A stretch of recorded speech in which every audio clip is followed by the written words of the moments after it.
Hello and welcome sa atin na naman po isang episode dito sa HR Cafe, Usapang Trabaho, Buhay at Iba pa. Ako, napakaganda po ng ating topic for this afternoon. Pero bago po ang lahat, guys, I want you to close your eyes and imagine this. Papasok kayo sa loob ng isang opisina. And then instead of being greeted by the hum of fluorescent lights, by people typing on their keyboards, you're greeted by an AI assistant with a personalized greeting, a reminder of all of your upcoming meetings for the day, offers you a calming meditation exercise para hindi ka kinakabahan for that day at para hindi ka anxious at talaga namang prepared ka for the day, 'di ba? Parang science fiction lang. Pero ito actually is something that can happen within the next few years. This is actually the future of work and it's actually closer than you think. AI or artificial intelligence ay hindi lang po isang bagay na sa mga movies or futuristic novels natin mababasa or mapapanood. It's not just about automation and efficiency. It is actually a brave new world and it's not something na pwede pa nating takasan. It's about building a culture of support where AI acts as your ever-present, non-judgmental assistant, cheerleader, and confidant. Kaya nga, naku, yung ating pong topic for this afternoon ay napakaganda, swak na swak, lalong-lalo na po na in a few years time, si Gen Alpha will be coming into our workforce and these are the generation that were born into automation. So building an AI-enabled supportive culture isn't just about replacing humans with robots. It's about leveraging the power of technology to empower people, amplify their strengths, and create a work environment where everyone feels valued, supported, and able to reach their full potential. So hindi dapat tayo matakot sa AI, hindi natin dapat takasan yan. Pero ang tanong, kung hindi natin siya pwedeng takasan, ano ang pwede nating gawin? And that's what we're going to learn this afternoon. But first, syempre po ang ating HR Cafe program. Para po do sa mga bagong salta dito po sa ating HR Cafe, we are here to provide you with the wow quote for the week at ang ating pong hot HR questions and HR learning for the week. We are also here to provide you with important HR news and updates as well as free training segment with the help of our special guest speaker. Ayan. So wait po tayo dyan mamaya. Makikilala natin ang ating HR speaker.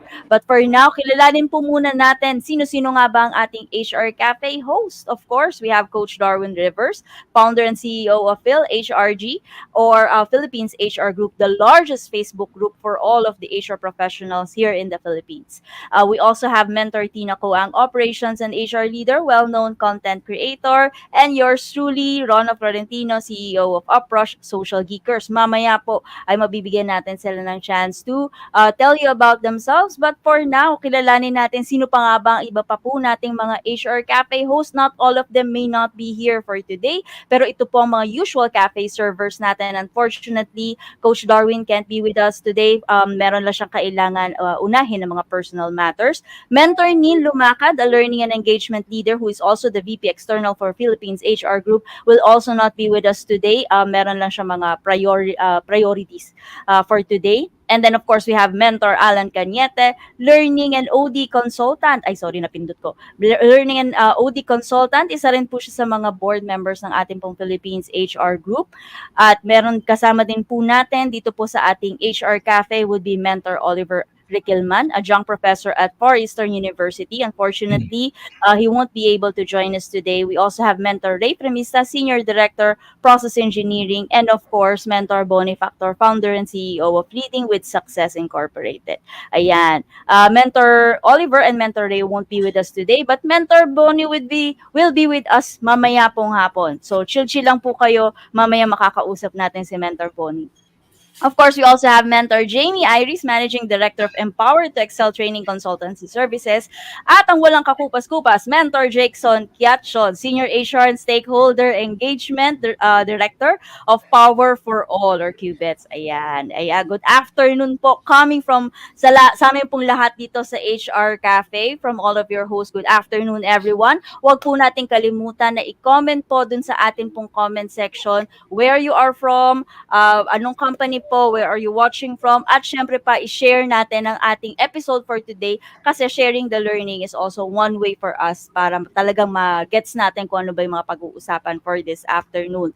Ilagay din niyo po sa inyong comment section yung inyong mga friends, tag niyo po sila para alam din po nila at makapanood din po sila ng atin pong session for this afternoon. Mentor Jakeson, ano po ba ang ating wow quote for the week? Right. Thank you, everyone. Good afternoon to all our listeners and viewers as well. Thank you, Mentor Rana. Hello to Mentor Tina and also to Mentor Alan and to those mentors and coaches na hindi namin nakasama today. Good afternoon, but I know you're supporting out there. All right. So before we start, we always have this wow quote of the week and very relevant, which was written by Sean Gritty, UX leader, or user experience leader. So he says that the technology you use impresses no one. The experience you create with is everything. So kung hihimay-himahin natin, no, the word, yung technology, impresses, experience, create are very powerful word. So itong si Sean Gritty, yung perspective niya sa technology should actually resonate with a very profound understanding kung ano yung essence ng user experience. No? So pag tinatawag nating user experience, ito yung mga clients natin, ito yung mga um, nasa experience na hinahanap ng clients natin. So, ang viewpoint niya, it's very significant daw na kailangan seamless pag in-integrate natin yung technology natin into the user's lives in any way that matters. So, it also reminds us that we need to prioritize yung experience over mere technological capabilities. And a lot of companies right now, no, there are a lot of technologies na nandyan lang. I'm also preempting na yung supporting culture. Nandyan yung mga technologies, but it seems that it doesn't fit sa experience ng kanilang mga employees. So Sigriti acknowledges the truth about this innovation is lying at the art nung pag-connect ng user experience on a human level. So, which is yung UX design, ang laging ultimate goal nila is to create yung meaningful interaction, no, to foster sense of satisfaction. So, I believe very relevant yung ating quote of the week. But tingin nyo, Mentor Tina and Mentor Alan, what's your take about this wow quote of the week? Alan? Yes, Tina. Yes, Jake, no? Hello, HR Changemakers. Para dun sa hindi pa po familiar sa akin, I'm Alan Cañete. I'm the CEO and President of Creative Movies Business Outsourcing, one of the board of directors of PHRG, and the regular mentor host of HR Cafe, um, where global HR community comes together for a rich exchange of ideas. So, yung ating wow quote for today, for the week, ang aking reflection dito, alam nyo, in a workplace context, this quote is like the golden rule of technology and tools. It's saying that all the fancy hardware and software does not automatically make your workplace amazing or efficient. Kasi having all this latest technology, including AI, does not necessarily guarantee success.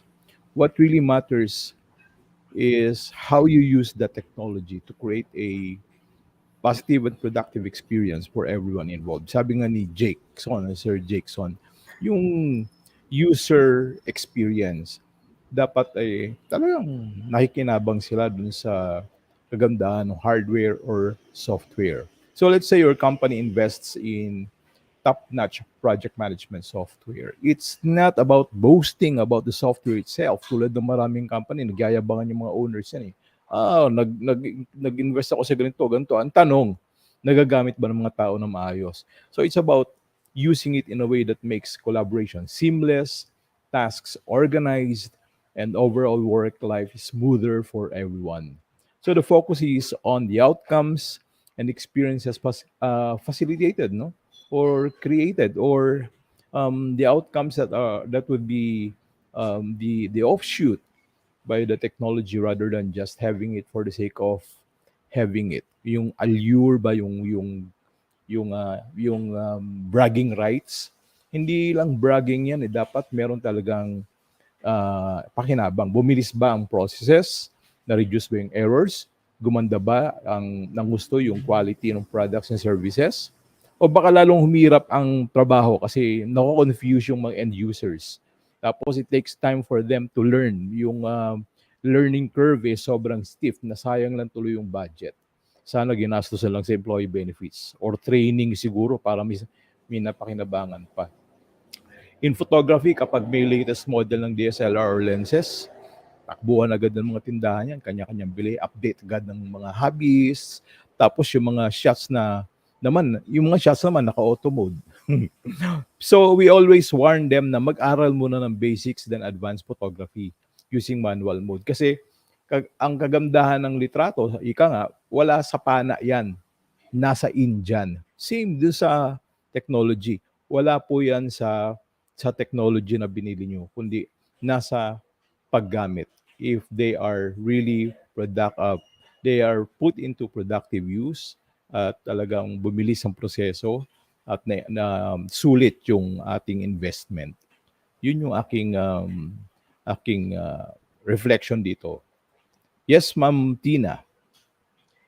Before I comment, I'd like to greet our early birds na nagska-hi po sa ating chat box. We have Mang Juan Tomas who's watching from Davao. We have Mary Chris Rojo Gule who tagged Mang her Juan. friend Lara. Yes, Lara Liao, who is watching from Bulacan naman po. Juan Pito is watching from Lapu-Lapu City. And anyone else who has left their name, where they are in the Philippines or otherwise, in the chat box, we will give them a shout out at the show. Sa akin naman po, very resonating tong wow quote of the week because we are actually searching for programmers and social media creators who can help us build the brand. And we receive so many different applications from Filipinos who want to apply for the role or for the project. So pag magbibigay sila, palaging sinasabi nila kung anong alam nila at anong portfolio nila. And what for me is most important that people forget is when you talk about technology, you always have to start with the end in mind. A lot of us kasi talk about technology na, oh, alam ko tong app na to. I know how to do these programs. I know how to use these cameras. I know how to do Facebook, Twitter marketing. And the problem is, it is so easy to find people nowadays who know about these technologies because they can easily learn it from YouTube.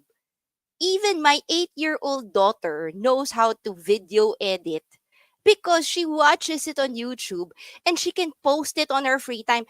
To be honest, she has almost 150 videos on her YouTube page and she's only 8 years old. But what the most important thing is not the technology. Remember, technology is only a tool that can get you faster to what you want to happen. How good the technology is used depends on the person making it. And that is what companies and everybody is searching for. That talented person who knows how to use technology to reach their goals the fastest in the cheapest way possible. And I'm telling you, sa dami ng mga nag-a-apply sa amin, ang hirap maghanap ng tao na yon who can bring and consolidate all these technologies together. Oo, marunong ka nga kumuha ng video. Yung 8-year-old daughter ko nga, marunong din eh. Pero to make a powerful, impactful, insightful video takes a lot of talent. It requires a lot of mind. And that's something also that maybe AI cannot do yet at this point in time. They cannot think about the insights of what touches the Filipino's heart or what touches your employee's mindset. Diba? So if you can do that, if you can use technology as a tool, then you are so powerful in this game. You can really stand out. So I challenge everyone who are in technology.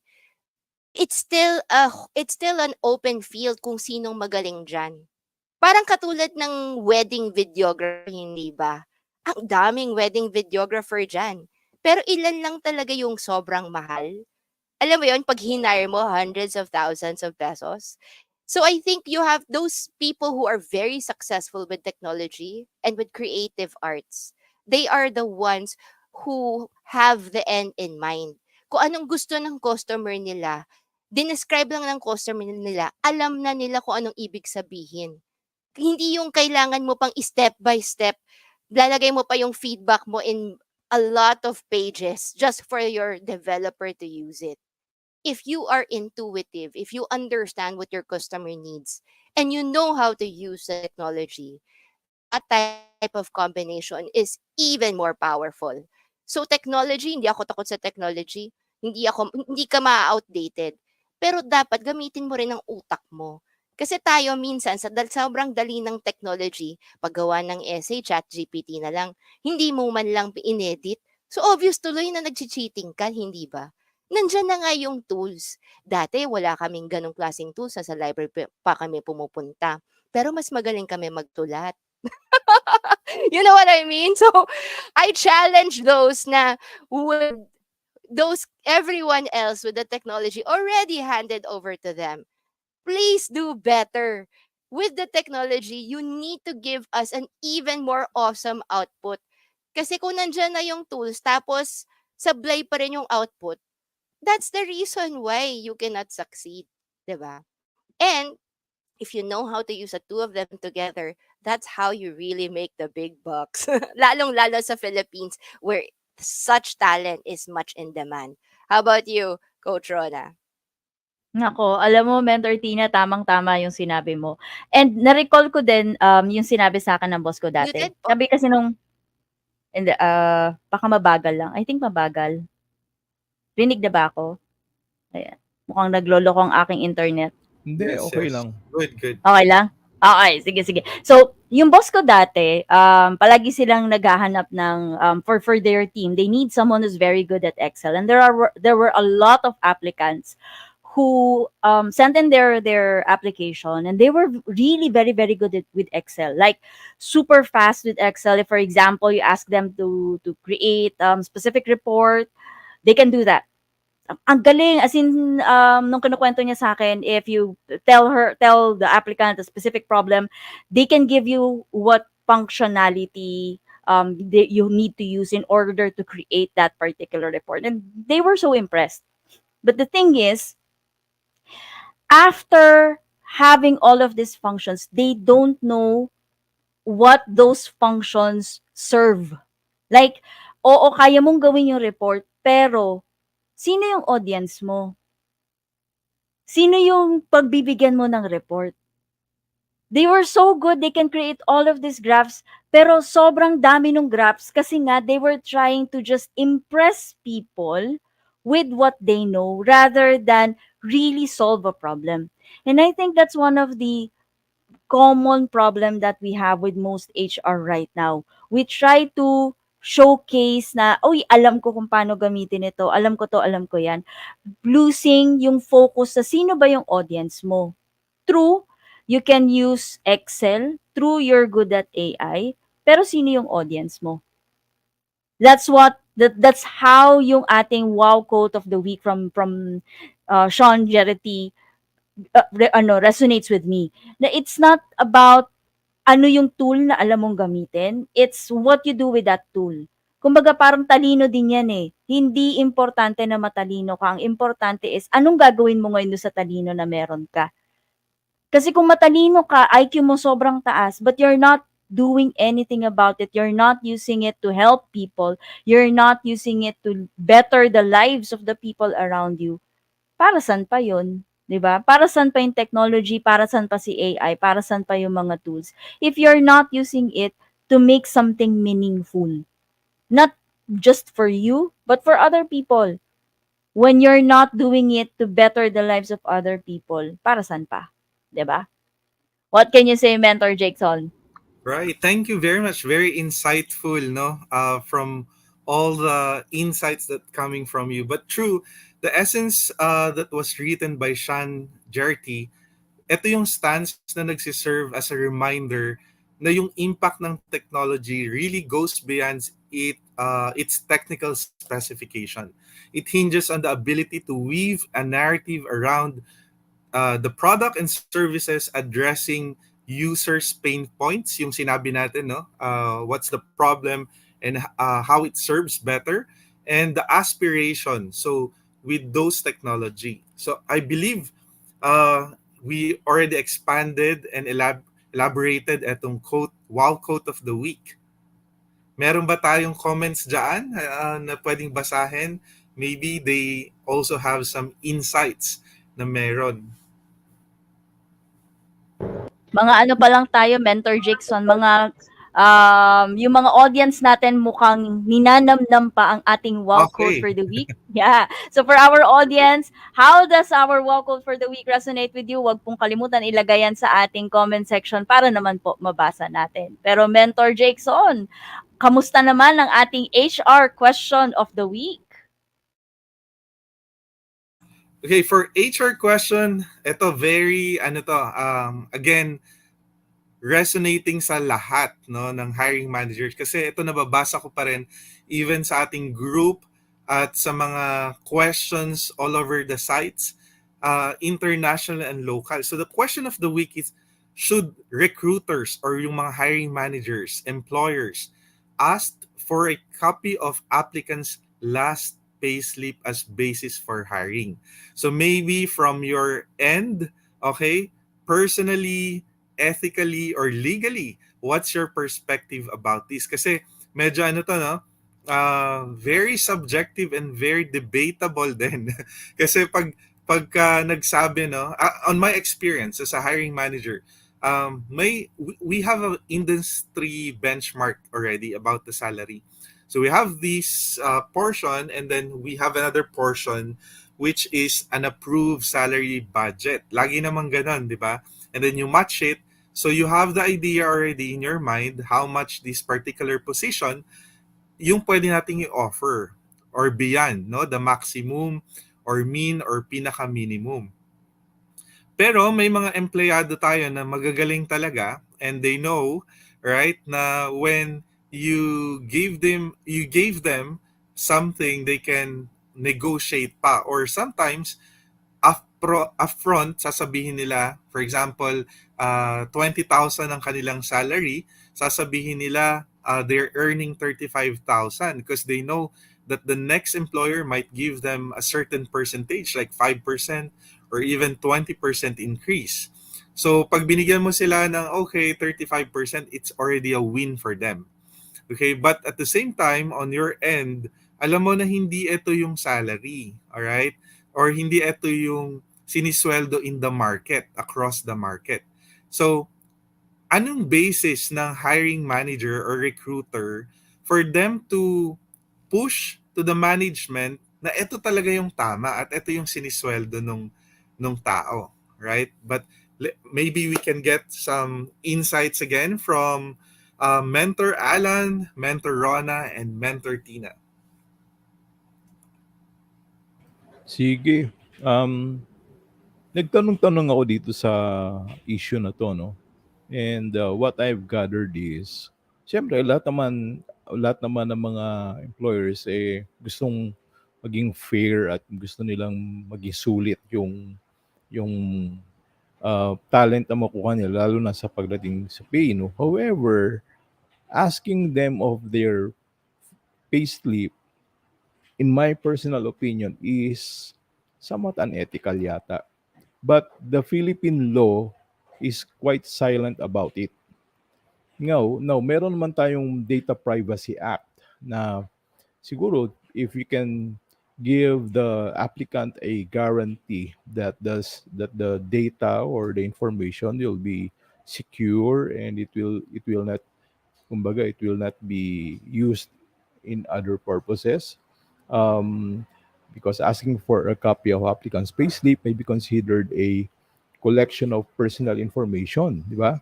So employers should be cautious in handling such data. Now, para sa akin, um, pwede nilang itanong, pwede nilang hingin. However, the applicant also has the right to decline or um, reject the request, no? Kaya nga lang, it will put his application at risk. Yun lang ang risk doon. Kasi, for example, in Hong Kong, I heard na mukhang talagang hinihingi siya. At if you will not give your pay slip or whatever information about your pay in your previous job, pwede kang ano yun, pwedeng hindi ituloy yung application, pwedeng i-deny yung application, no? It's their right doon to ask for information like that. But in the Philippines, as far as I know, silent nga ang batas dito and confidential itong information na to. So applicants may not give, kaya lang that it will put their application at risk. Yun lang ang opinion ko doon. What do you think, Tina? There is no violation of the Data Privacy Act because you did just ask, and it's really the prerogative of the applicant to respond or not. They do have a choice not to provide it, and companies cannot compel the applicant to provide the payslip. Personally, I am a stickler to honesty. I think people being honest is the foundation of any organization. And if you add in a lot of people who tell white lies inside your organization, puro palusot ang mangyayari sa organization nyo. I really am allergic to people who lie. For example, like, oh, bakit ka late, di ba? Eh, kasi sa totoo lang, late siya umalis, pero sabihin niya traffic. And I think talking about pay is one of the, and on the interview is one of the things they should be honest about, especially when negotiating, right? Like, bakit ka mahihiya kung mataas or mababa ang sahod mo? Kung yun naman talaga yung totoo. Asking for payslip only hurts the one who lies on their interview. When in fact, you say that you earned 50,000 pesos, pero sa totoo lang, 20,000 pa lang. But if you really do earn 60,000, you may even use that as a negotiating tool to increase your offer. Kasi if the budget is only 40,000 but you're really earning 60,000 as evidenced by your payslip, if management wants you, they should actually match that and even give you an increase based on your previous salary because a former employer believed that you were worth this much. So it's a double-edged sword. It is not something that you should be ashamed of disclosing, nor you should actually be proud as you disclose, showing that you are paid that much. And usually for me, I don't really ask for a payslip if the salary asking is between minimum to 20,000 or even 22,000. However, when it is above 25,000 and up to maybe 100,000, it is prudent for any hiring manager to also ask for the payslip because from this point of time, 25, 35, 45, 80,000, it's a very big range of what you can say. A person can say, I've earned 85,000 when in fact they only earned 60,000 before. And it's better for you to find out in the beginning if they're going to lie about it than to wait later on and terminate them when you find out during your background check that they've lied about it. Again, payslip itself is a tool. If it is true, there is nothing wrong in disclosing, and you can easily use a payslip to increase your worth in an organization because you're worth that much. Don't be ashamed of what you did, how much you earn, and what you are. Because once you get hired by the employer, they wouldn't care how much you got paid before, even if you accepted the lower rate. If they know how good you really are, they will adjust your salary. And if they don't, then they're not a good company in the first place, right? But if they are, kahit mababa sahod mo before because of whatever reason, baka may personal reason ka, you wanted more work-life balance, or you wanted like part-time. But if you are worth that much, have confidence that you'll get paid better. So don't be ashamed to reveal your payslip. How about you, Mentor Jake? Rona. Yeah. Ayan. So, Mentor Rona, let's get your insight about this HR question of the week. Yes. Ang pangit ang internet ko ngayon, Diyos ko, naiirita na ako. Okay lang. Kanina pa ako nala-log out. Anyways, um, first things first, hindi natin pwede sabihin data privacy. Okay? Kasi si data privacy, dalawa lang kino-cover niya. Personal information, sensitive personal information. And when we say personal information, any information that can be used to identify an individual. A salary cannot identify an individual. If I say that you're earning 100,000 pesos, hindi ko kilala kung sino yun. Okay, so definitely we cannot it's confidential because pag nalaman syempre ng competition mo, especially when you're competing for the same talent market, it's easier for them now to make a counter offer or to easily poach people from the organization. That's the only reason why it's confidential. Second, if you do not want to provide your payslip, that's perfectly fine, but do not expect that the employer will move forward with your application. Okay? Sino mag-a-adjust? Hindi mag-a-adjust si employer. Ang mag-a-adjust lang dyan si applicant. Third, I hear a lot of people say that companies should have their own salary structure. We should not be asking for your payslip, etc., etc. True. To some extent, it's true. However, there are instances where you would have applicants whose requested salary are higher than your minimum for that particular job grade. And that particular applicant, based on the resume, based on the interview, based on records, can show na talagang meron silang binatbat. They have the numbers to prove it. It's in their CV. Of course, these people who are good, you don't offer them the minimum for that particular job grade. You try to offer them something higher because pag mababa yung offer mo or nag-start ka with the minimum, most likely yung competition, especially if they're actively looking for work or if they're being headhunted and there are a lot of other companies or after them, mahihirapan ka makipag-compete. Hindi mo po pwedeng sabihin na, no, ito lang talaga kami. You would lose that talent to your competition. Especially pag gustong-gusto mo talaga yung talent. So, dito ngayon papasok yung payslip. How much are you currently getting? And sometimes they would even ask if you say na meron na akong pending job offer, how much is the competition offering you? Kasi from there, we can now create a package specifically for you just so we can compete dun sa current work mo and your other companies are also after you. Hindi ka makakapag-compete if hindi mo alam kung ano yung offer. Otherwise, baka naman sobrang taas ng binibigay mo. So, syempre si company, kailangan din niya i-manage yun. Hindi siya po pwedeng gumastos din naman ng sobrang taas. Sige, pakita mo sa amin yung payslip mo, pakita mo yung job offer, and then we'll see what we can do. Dito pumapasok yung negotiation. Hindi naman magne-negotiate ng isang company ng base lang sa kung sinabi ng aplikante. You have to show me what you're actually getting. Apart from that kasi, there are also applicants that are asking for very, very high salary. True, they have records. They were able to do something with their current company. But it's too high. So si company ngayon, sandali, this doesn't make sense.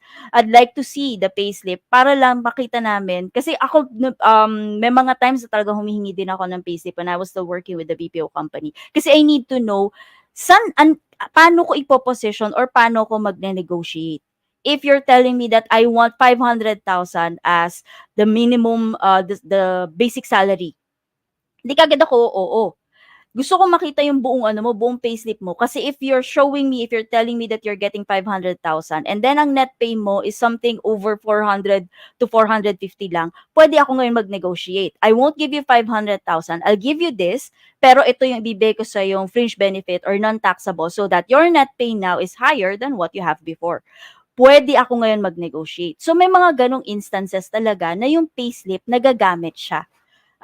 Hindi lang dahil sa walang tiwala yung company o kung ano pa man, magagamit mo siya to negotiate. So, I wouldn't say na it's a sign na company doesn't know kung magkano ba i-offer. Sometimes it's just a sign that the company would like to have a better position when it negotiates with the applicant. Of course, kung kunwari rank and file, tapos nanghingi ng payslip, medyo walang sense yun. But if I'm working with director, C-suite level, doon, talagang hihingi ako ng payslip kasi I need to know paano ba ako pwedeng makapag-negotiate dito. Mentor Jake? Right. Thank you for all those insights. So we tackled about the data privacy. We also tackled about the tools, and we tackled about the transparency or the being honest. So true, no, yung visibility ng ating compensation package or including the benefits are some of the ways that company can determine how can they offer or better position competitively yung offer nila sa inyo, and having this tool, no, could also help them to officially verify your employment and to build that trust through transparency and honesty. So with this, do we have any comments? Yes, we do. I would like to read the Okay. comment from Sir June Aspacio. Recruiters can ask for a copy of a payslip, but they cannot require or use it as a basis for hiring. What's strange is applicants comfortably declare their previous salary during the interview, and when it's time to prove it by providing a copy of their payslip, they will then use confidentiality as a reason not to provide a copy. If you're serious about confidentiality, you should not have declared it verbally during the interview. Tama naman point. And kay Right. Miss Falcon, the what for asking for such payslip is a sign that the hiring company does not know the market value of the job they're hiring. Tawaran naman. We in HR should always quote serious confidential, yet HR recruiters violate this. It's unethical and source of galit bawi. Alright? Hmm. And then we have Bong Mhm. Tuplano. To be honest, I once asked for it pero para lang mag-compare ng mga payslip design kasi nagpapalit kami ng payroll system. We Right. also So, have uh-huh. Maria Cristina Bautista watching from San Fernando, Pampanga, Huy Bencho watching from Misamis Oriental, and Carol Albino who's watching from Caloocan City. Over to you, Alan Cañete, on the HR Learning of the Week. Change management. This is a considered approach for transitioning individuals or organizations from one state to another in order to manage and monitor change. Companies can stay ahead of the game when they think ahead about how they can manage the implementation, and consequences of major organizational change. OD OD ito, no? Okay, so as an OD consultant and practitioner for several decades, eh, may pattern naman ginagawa yan, no? When we do managing change interventions. Gusto ko nga palang palitan kasi one time ginamit namin yung change management. Alam mo ba, sabi ng mga empleyado, wow, papalitan na yung management. So dapat managing change. um, Siyempre dumadaan yan sa usual process of assessing the organization's current state of affairs, no, kaya meron kang mga diagnostic interventions, and after doing the assessment you do a lot of planning in identifying the change, its impact, and develop the managing change plan. And then the communication, ito yung importante. Tama yung sinabi rito, no, na it should be communicated to everybody, lalong-lalo na ang mga stakeholders, mga employees, para merong employees buy-in. Kasi ang management ang unang-una nating hininga ng opinion kung gagawin ba natin yung change management. So, with the go signal of the management, the most critical part now is the employees buy-in. Pag hindi yan sinuporta ng employee, nag-resist sila, mahirapan tayo. Of course, ang sequence yan, management buy-in muna or top management buy-in, and the employees buy-in or stakeholders buy-in sa communication. Para when we transparently communicate the reasons for change to all stakeholders, magiging smooth ang kasunod, which is the implementation. Okay, so even in the communication pa lang, ina-address na natin mga concerns, at yung mga possible resistance, sina-address natin yan. And then the implementation, ito na yung mga pinaka-importanting part. We execute the change plan, we provide training kung kailangan, and then we monitor the progress. Now, sa bandang dulo, the evaluation of the impact of the change intervention. We assess the effectiveness, we gather the feedback from all the stakeholders and everybody who is affected by the intervention. And then, of course, we involve here the employees in evaluation kasi sa kanila magagaling yung majority ng feedback kung maganda bang effect sa kanila, no? And of course, yung overall impact dun sa organizational health.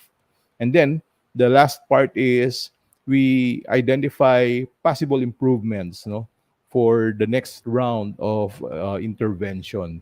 In other words, we also do the plan, do, check, act process in doing the managing change interventions like this. Yun lang po yung aking contribution dito. Back to you, ma'am. Back to you, Sir Ron? Jackson. Yeah, thank you. So parehas tayo mentor Alan, no? When I mentioned about change management, kailan talaga nila nagpalit ng management on top or someone bought the company. But this is really an approach, a very crucial approach na dynamic, no, when we wanted to change yung landscape ng business and organization because it really embodies a very systematic or strategic process that once we wanted to move them or transition them, it should be smooth. Whether small change man yan or to the whole or entire entities ng isang organization. So thereby, it should be effective in managing and monitoring change. So now, ang essence nitong change management really lies with the proactive nature. So meaning, why there is a change, no? Why we should change. A lot of companies, especially when you are in a 20 years running a business, and then suddenly, no, mag-change kayo, parang the question is, hey, Jake, kakapasok mo lang or although you did the diagnostic, pero we've been doing this effectively. Bakit magkakaroon tayo ng change or why should you alter some plans? So minsan hindi nila maintindihan. So it really encompasses yung wide spectrum ng activities kasi from the initial stage like conceptualizing na tinatawag natin or even introducing change. 'Di ba? Sasabihin lang natin, "Hey, everyone will be using these tools or we're going to cut this process. We want it to be more efficient from like 7 steps. Let's do it in the 4 steps." So Mm. introducing change, it takes about very meticulously sa pagplano at sa pag-execute ng or pag-implement ng kahit anumang procedures. So also, it's very important when we do the change management is we need to be vigilant in monitoring whatever the consequences. So definitely there's a risk, 'di ba, na tinatawag natin.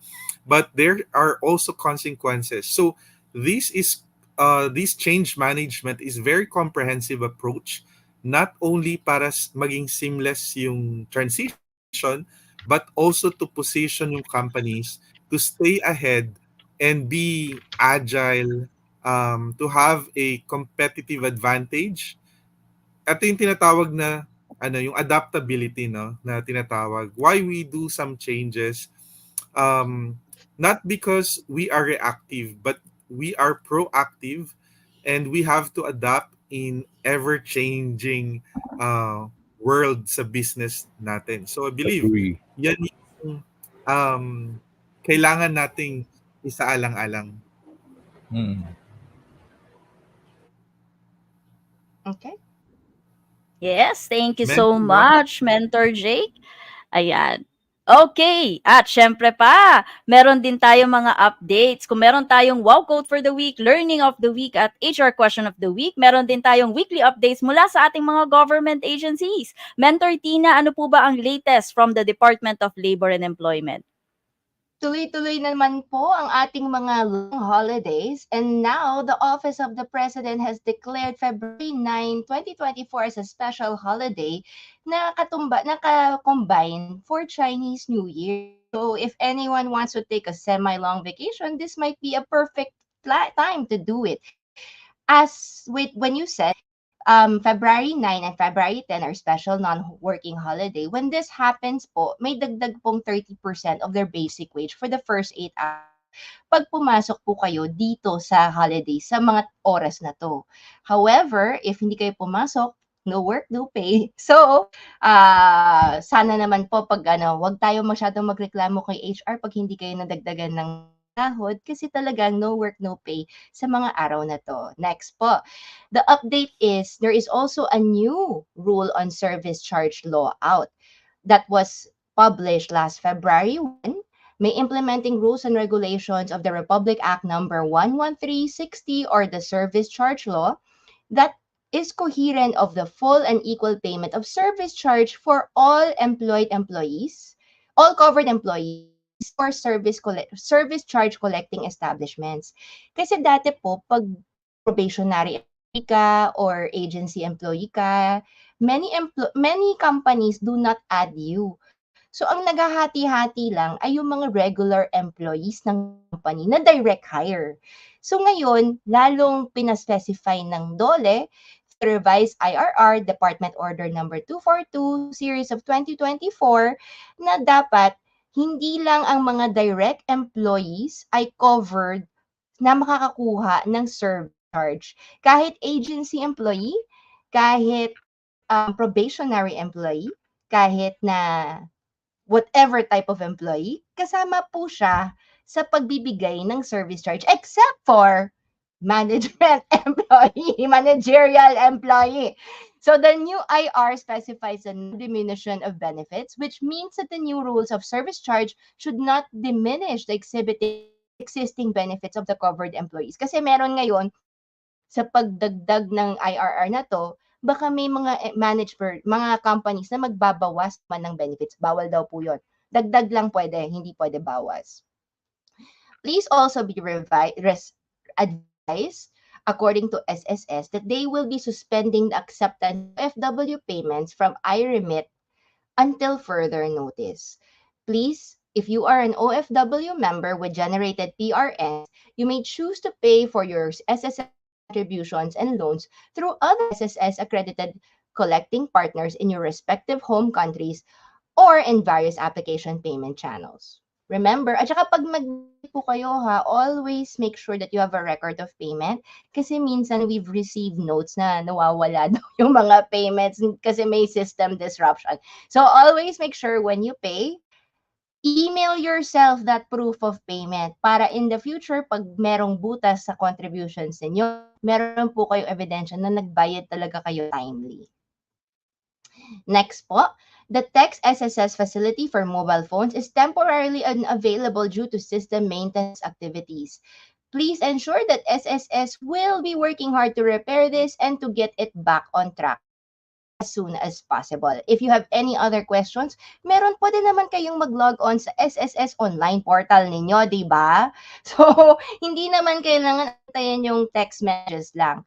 So, if you don't have access to your portal, please feel either reset it or if you can't access it pa rin, go to your nearest SSS on your prescribed appointment time to get access to your SSS online portal.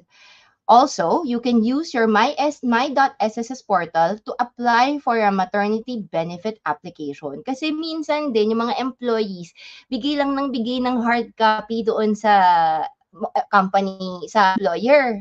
Tapos later on, magagaling may negligence yung HR officer at hindi sila on time na nakapag-apply. Alam mo ba na qualified female members can apply for the maternity benefit at the SSS online portal. And if you are not employed anymore and separated from your job, you may still apply for your maternity benefit. All you have to do is to receive the L501 form from your employer and a certification that they never paid you your SSS maternity benefit in advance. and then you can file for your maternity benefit with SSS yourself. Okay? So next po, online filing of MBA, nandito po lahat. You can still file of it online. Hindi kailangan yung employer mo ang mag-file. Kahit wala na po kayo sa company, basta may access kayo sa online portal ninyo, you can file for your maternity benefit. And if you're eligible, you will still get money from SSS. Okay, so here are the steps. So as you can see, sobrang dali lang po siya. And just what do you call it? Just you can do your online certification confirmation through your employer using your my.sss employer portal. So there we go. Very convenient po.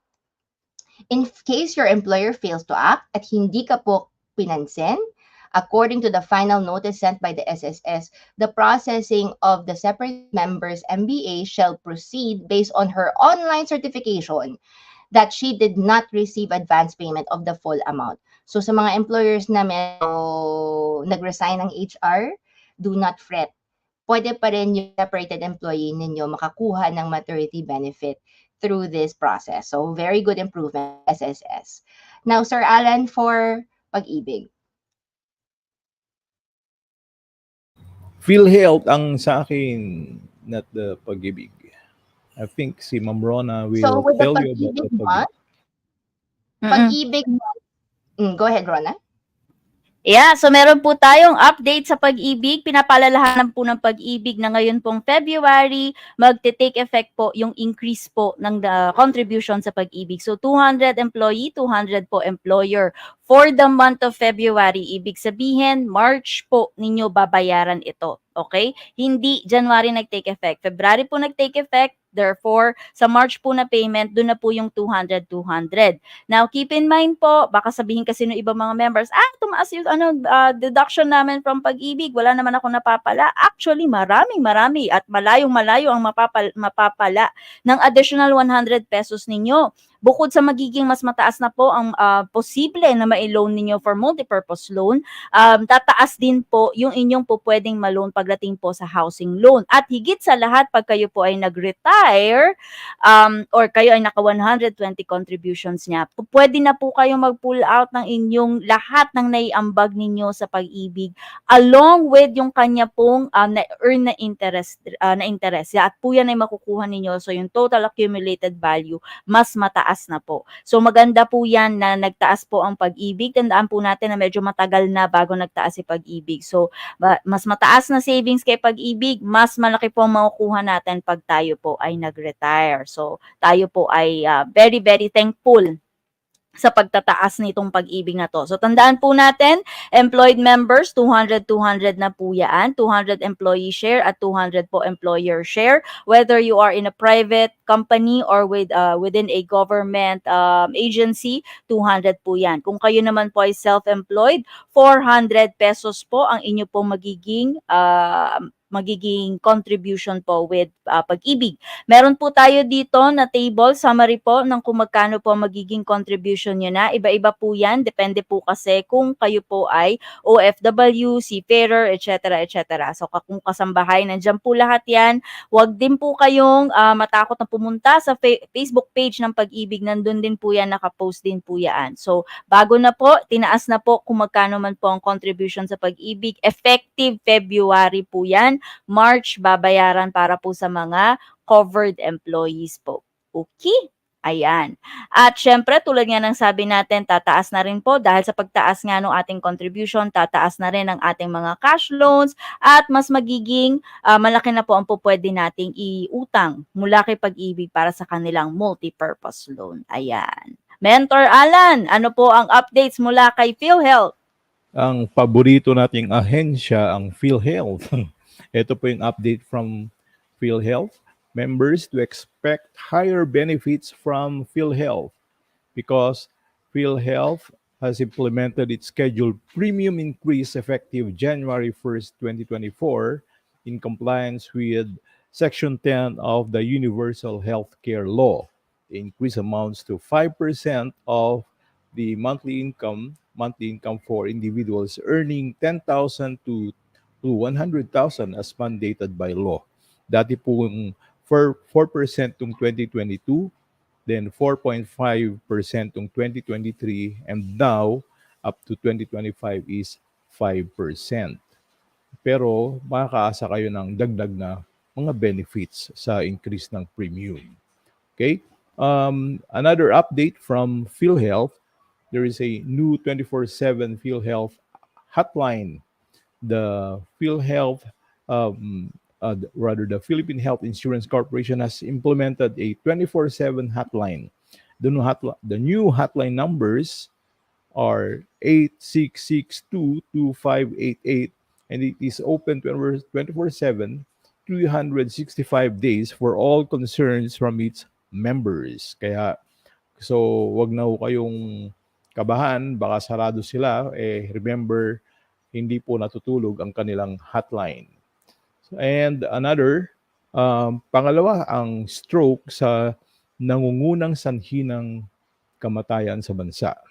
70% ng pagkamatay ay dahil sa ischemic stroke at 30% naman sanhi ng hemorrhagic stroke. Mga pinabuting benepisyo po ito ng PhilHealth para sa stroke dahil um, makatanggap or maka-avail ang membro na merong nagsuffer ng ischemic stroke ng 76,000 mula sa dating 28,000.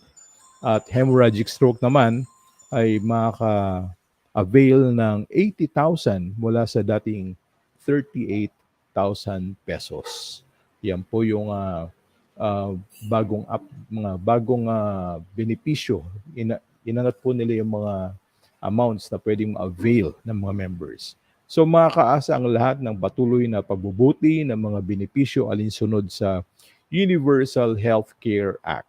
Abangan ang mga susunod na benepisyong pagbubutihin ng ating paboritong ahensya, PhilHealth. Alright. So makakontakt po nyo ito sa kanilang mga portals, kanilang mga websites, at sa numero 0917-898-7442. Back to you, Ma'am Rona. Or Yes. Sir Jake pala. Sa akin na muna. Ayan. Yes. Okay. So, we have come to the most exciting part po ng ating session for today. At syempre pa, Oo. yung introduction para sa ating guest speaker for today is, sa totoo lang, sobrang haba nito. So, pinaiksi na lang natin in the interest of time. Our guest speaker for today is one of the top 30 leaders on LinkedIn Philippines for 2023. She has created 100 generative AI assistants. She has managed data science and digital transformation projects, and she is also the founder of Leading with Success. Way before pa nagkaroon ng AI, way before pa pandemic and everything, the guest speaker that we have for today has been a constant na speaker when it comes to pag merong mga learning session si Philippines HR Group. Nung bago pa tayo, wala pang HR Cafe, wala pang mga ganitong episodes. Meron lang tayong mga face-to-face na learning sessions. Palagi nating natatap yung ating guest speaker for today.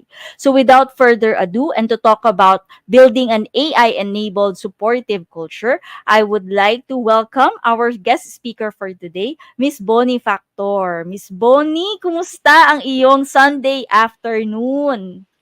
Doing amazing. Thank you, Rona. That was such a sweet introduction. Hi, everyone. Hi, Jake. Hi, Tina. Hi, Alan. And yes, Rona, thank you for that. Hi, everyone who are watching today. It's a Sunday, and we thank you for your time. Also grateful for our co-host today. It's also a Sunday. They're also busy, and they still showed up today. So appreciate that with everyone. Ayan. Miss Bonnie will give the stage to you. Ayan po. Share lang natin. Ayan. And then we'll be at the backstage. Floor is yours po. Thank you. Hi, everyone. So, everyone who is watching today, we are going to discuss building an AI supportive culture. And what does that mean? So, I'm going to tell you my story. Again, hi, I am Bonnie, and I'm excited to be here today to discuss the transformative role of general generative artificial intelligence in shaping organizational culture. So before we dive in, I'm going to share a bit about my background and how my journey with Gen AI began. So my first encounter with Gen AI, specifically the very famous and popular ChatGPT, started in December 2022. I was closing a project, and then there are a lot of these people on Twitter talking about this ChatGPT, and I was like, I decided to give it a try because heck, why not? They were talking about it. There were so many use cases. Someone was using it as a diary.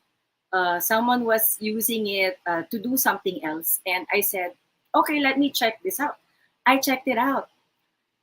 The report that needed me to finish in weeks, I was able to finish it in 4 days. And at that time, it was my first time to use it. I was a beginner at prompting.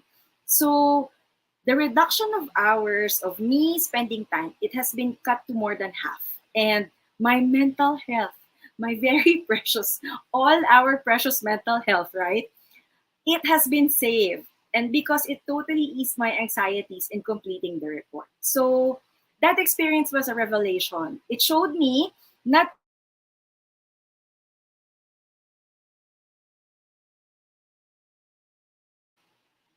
to evolve how we think, work, and make decisions. So since then, my proficiency in crafting Gen AI prompts has grown exponentially.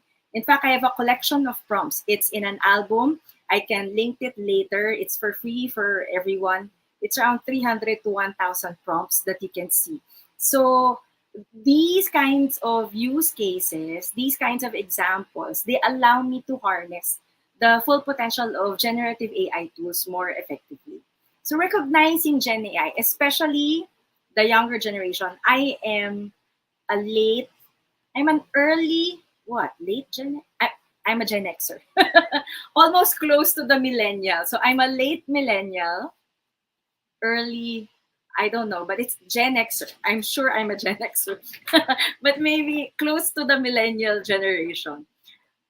Lately, the ones who use generative AI right now are all Gen Z. In fact, there is a turning point at the moment. Daily, every day, Gen Zs use generative AI for a minimum of 2 hours per day. 2 hours, can you imagine that? When social media was beginning, and that was, yes, because I'm a Gen Xer, I was able to witness the birth of social media back in 2007 and 2010. This was the turning point of social media.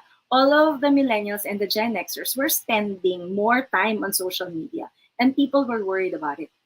Now that Gen AI is here, Gen Z is spending time away from social media and chatting with Gen AI 2 hours per day. And that means that if it's a turning point of how we use technology, which means that Gen AI is becoming more and more relevant on a daily basis. So that was a long introduction. Together with the Philippines HR Group and Leading with Success, we are committed to contributing to nation building by preparing leaders like you for the generative AI economy. Let's embark on this journey to understand how Gen AI can be a game changer for your organization.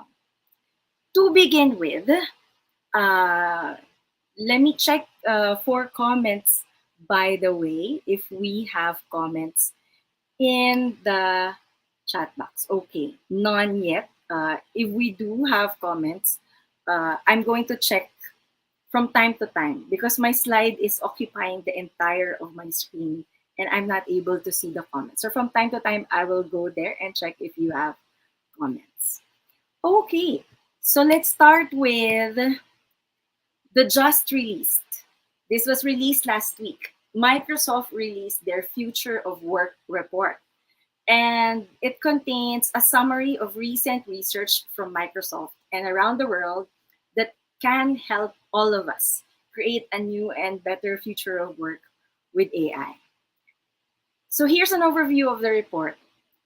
It goes into insightful work practices about AI.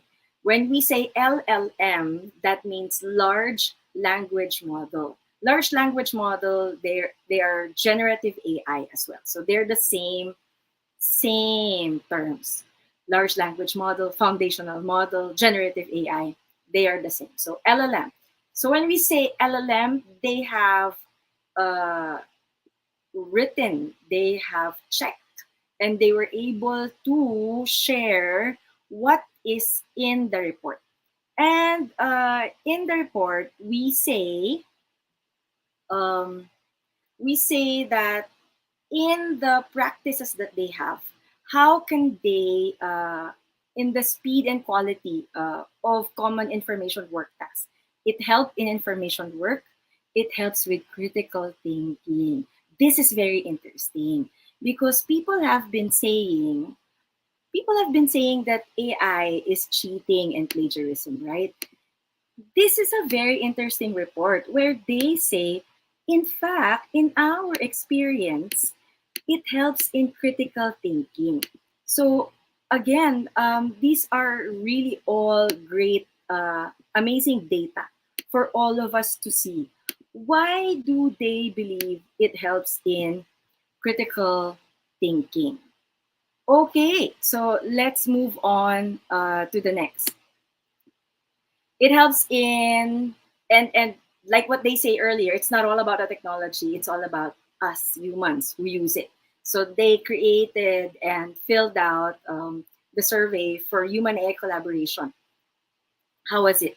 And the most interesting part there is that how do we collaborate with Gen AI, large language model, foundational model, whatever you call it? Effective collaboration with LLMs depends on how we prompt. So we complement and how we rely on them and how we audit them. So that's complements the critical thinking skills. In fact, the core competency of prompting is critical thinking and analytical thinking. And that's a lot of thinking. That's a lot of fast thinking that you need to do whenever you need to prompt. They also created and shared in the report about using it for complex and creative tasks, domain specific applications of generative AI. And when we say domain knowledge, that's all of the roles that we do in organization, whatever your role is: HR, software engineering, medicine, social science, education. So all of that, it integrates into all of that. And that's why I am so into this, even, when December 2022, when I experienced this, the potential was just, it was endless. The potential is endless. Of course, we already know because it contains all of the world's knowledge on its foundational model and all of the internet's content on its foundational model, that it can be amazing for knowledge management and organizational changes. And of course, they also shared the report on how is this going to be, what is the implication of this of generative AI for the future work and society. So, as we delve into the transformative journey of users adapting to and excelling with generative AI, let me share with you the data that they have and the impact of generative AI on work efficiency and skills. And Microsoft said 73% in their survey, it helped them complete tasks faster. 85%, it helped them get to a good first draft faster. Never a blank page, right? And that's what it's helping us with. It's nobody gets to start with a blank page anymore because of generative AI. 60% said Gen AI actually improve quality of their work. And 58% said, now, my mental health improved because my task, it's less draining now. Because without access to it, my mental health would now go down, anxiety level, how do I do my next task? But, with the co-pilot of Gen AI, it totally helped them. 44% said it's more accurate in answering questions about cybersecurity incidents. 72% said it helped them spend less mental effort on mundane or repetitive tasks. And 43% said it improved their performance. All right.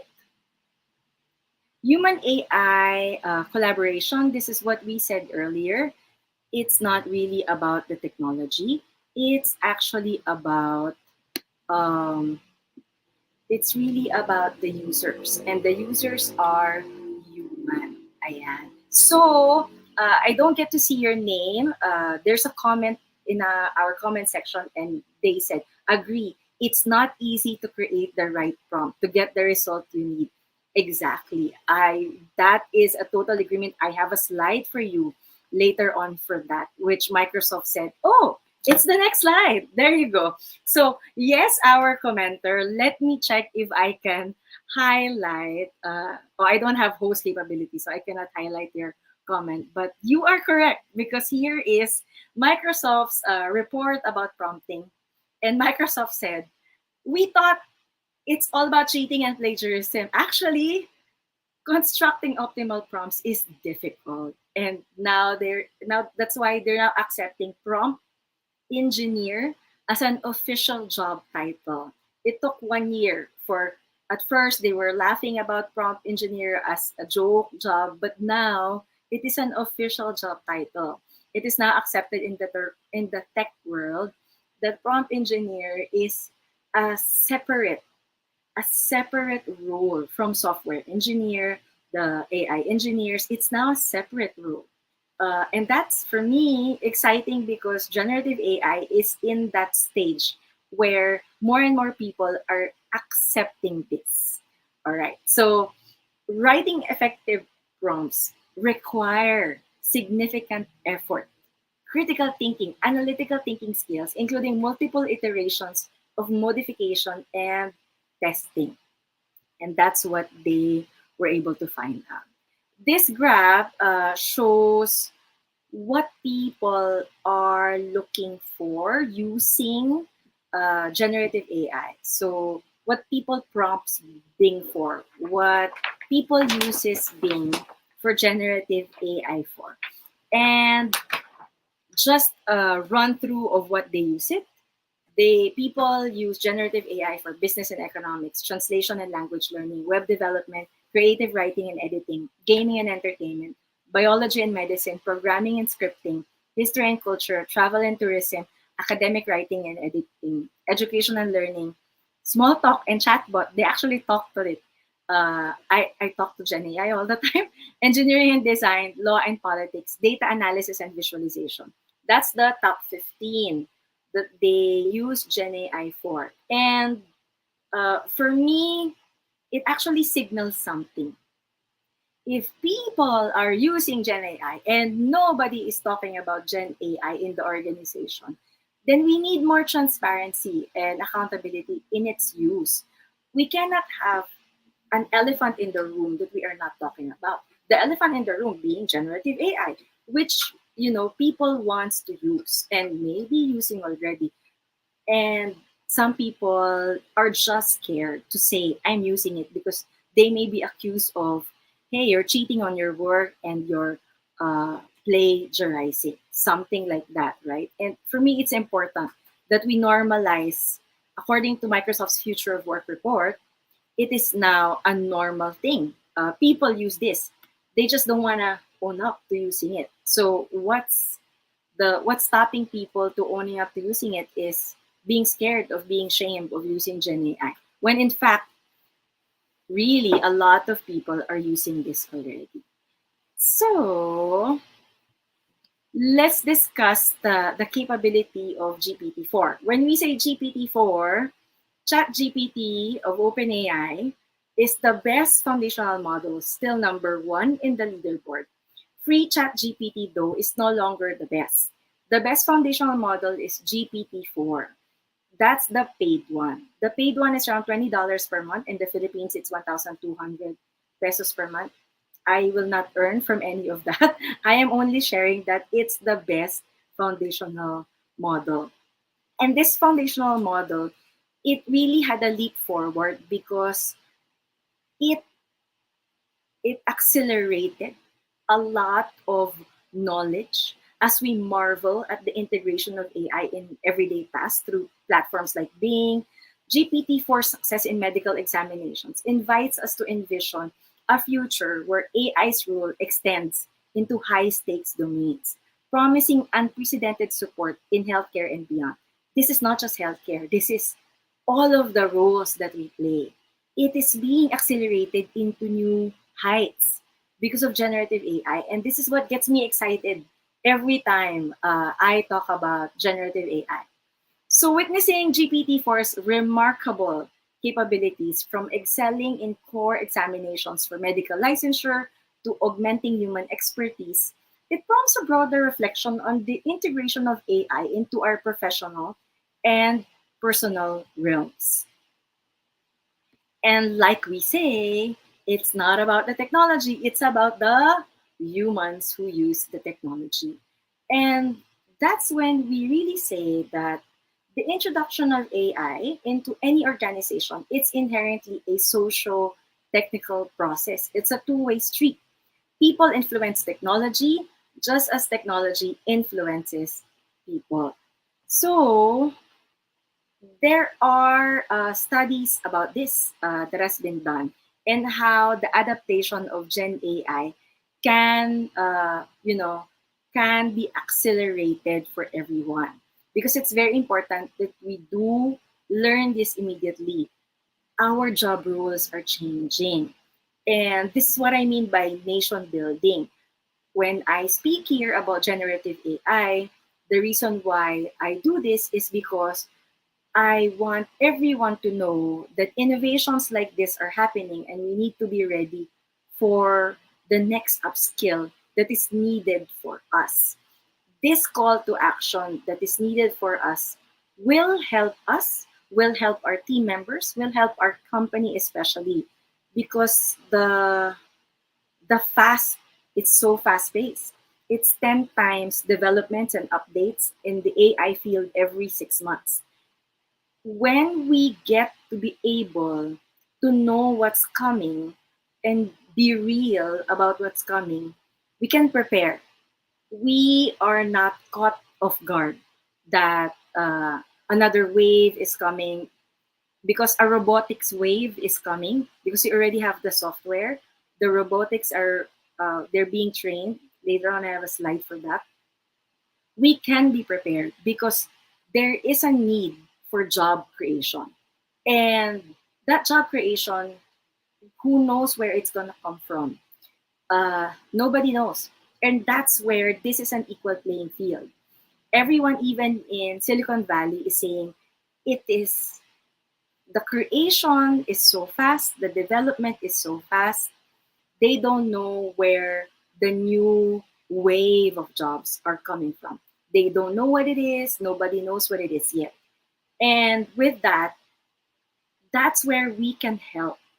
Maybe one of these days, due to our creativity, will be able to create a movement about job creation for other people in the time of Gen AI in this economy to upskill, especially to upskill, because the learning agility that is needed in this time, it's just so fast. It's just so fast, and the critical thinking and the analytical thinking that is needed to undergo the upskill is really needed to be there. It we cannot afford uh, we cannot afford we cannot afford not following the technology because we know what happened to Nokia, Kodak, and BlackBerry. So there's a comment saying, "What's generative AI?" I missed the meaning. Generative AI means this is ChatGPT. This is the foundational model. This is the large language model. That's what they're called, generative AI. So let me see if I can comment. Generative AI is one of generative AI's format or platform is ChatGPT. Another one, and it's also called foundational model. It's also called large language model. There you go. Generative AI, there are different generative AI. There is text, there is image generation like Midjourney. There is video now like Pika and Runway. Adobe has an image generation generative AI. It's a collective field in artificial intelligence because there is the other side of artificial intelligence, which is the foundation. The foundation is data science, machine learning. That's how they gave birth to generative AI. There you go. So, generative AI, it was born out of data. Yes, agree. Google Bard is another platform. I have a slide for it later. So, your data and then Excel. Your data in Excel, it's a database. You now create a data analysis, statistics, probability, and then it goes into machine learning. It becomes an algorithm. That's how it becomes AI. And that's why it's called large language model. You know, all of the knowledge in the whole wide world is there. It has been trained. The data has been trained to spew that out. Okay. I was thinking of, creating a slide about that. Okay, so innovative and creative applications of generative AI. Let's go into that. And with that, we will tackle why the integration is crucial. In the corporate world and the corporate setting, agile learning is so needed, and companies all need to stay competitive. So today's workforce, especially the younger ones, Gen Z, and Gen Z is, they are now a lot. They are becoming the most number of employees in the organization. So Gen Zs, they're using Gen AI. It's the no big deal to them. So who do we need to talk to about Gen AI? I believe it's the leaders, the Gen Xers, especially the boomers, right? So that we need to really be talking to them about the continuous learning and adaptation of Gen AI, because Gen Z, they're using this 2 hours per day. They're using Gen AI 2 hours per day. And with that, let's do an overview of integration strategies that we can do. It's just like Google. When Google was there, Tina was right. In the beginning, she said, uh, we are all doing our studies at the library, and then Google came. And then I remember that we still need to get permission to use Google back then, because of course our professors were conservative and, okay, let's call them old fashioned at that time. They will just want us to use the library and no Google, right? Googling was cheating back then. So can you imagine how times have changed? And it's only maybe 20 years. Actually 24 years. That's a lot. That's a lot of a jump from a library to Google and now to Gen AI. Okay, so here's how you can cultivate a workplace for AI and promoting continuous learning and adaptability. Everyone is going to use Gen AI differently. And the fun thing about it is we can share links about how we use it, we can share prompts. And that's where we can all help each other in the organization and in a team to use Gen AI. So I'm going to have an overview of relevant AI technologies, and these are the ones that I use. And I'm going to show you the leaderboard in Gen AI. So the impact on the workforce dynamics and operations, really good. So I'm going to share with you the leaderboard.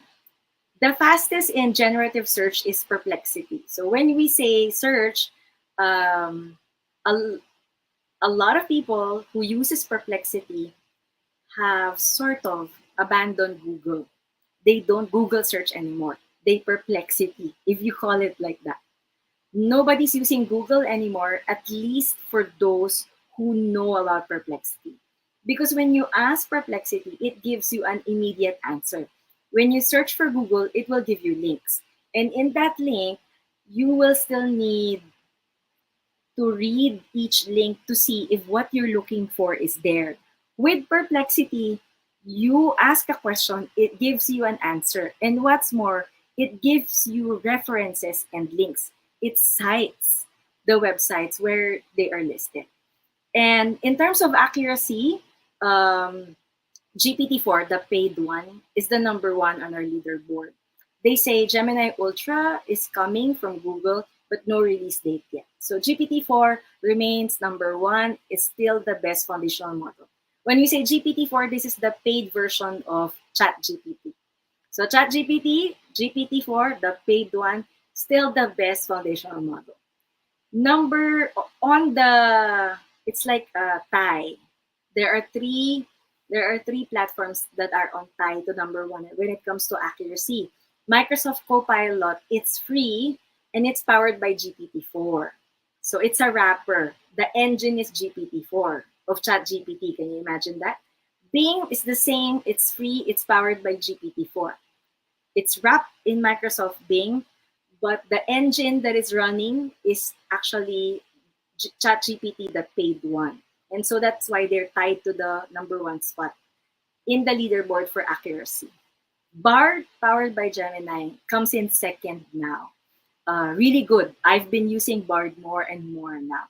They say Bard is going to have a rebrand to Gemini by February 7th. So let's see if that's going to come true. Free ChatGPT comes up number 3. So Bard now overtakes free ChatGPT. Bard is also free, so that's good. This is Perplexity, so just ask anything and it'll give you its answers via the web. And not just the answers, it will give you links to the answers that it says. So for research, it's really good to use Perplexity.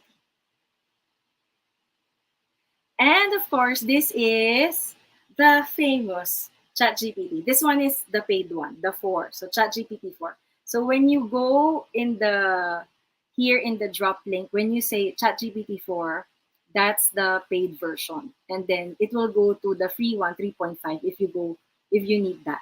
But the paid one is very powerful, highly powerful, and they have the custom GPT store wherein you can choose any AI assistant created by the community. That's where I am creating all of my AI assistants. And when you do that, for everything that you need, there's an AI assistant for you. And right now they have a feature wherein it's like Slack, the workplace. You can say at AI assistant and then they can auto reply to each other, giving you an army of AI assistant in a chat box. Yeah, and there's a max usage cap, so maybe you'll max usage. Let me check if just a temp check. Am I making sense? Or is this just all blab for you? I know the Gensers, they're using this 2 hours per day, so maybe they have an idea of what I am talking about. All good. Ayan. All good. All right. Thank you. And this is Copilot.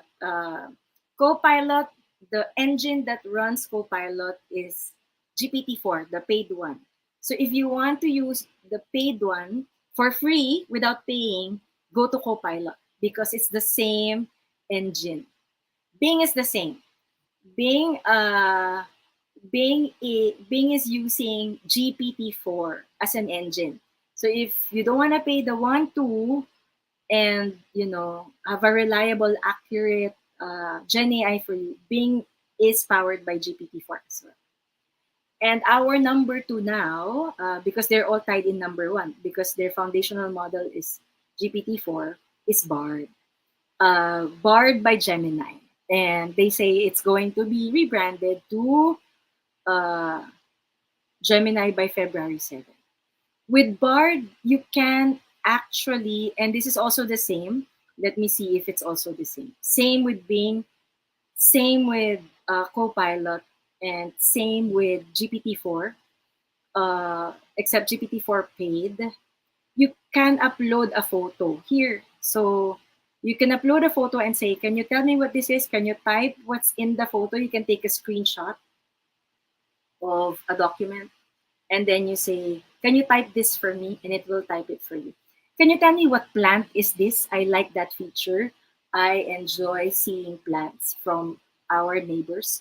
And I take a picture and say, bar, GPT-4, whoever Gen AI I'm using at the time. Can you tell me what plant is this? And then they tell me what plant that is. So Bard has a microphone and you can talk to it via web. Same with Bing, same with Copilot. You can see the microphone over there. GPT does not have it, but it has it on the iPhone. It has it on the iPhone. You can talk to GPT-4, actually free chat GPT, on the iPhone, and it actually responds to you. And it's so human-like.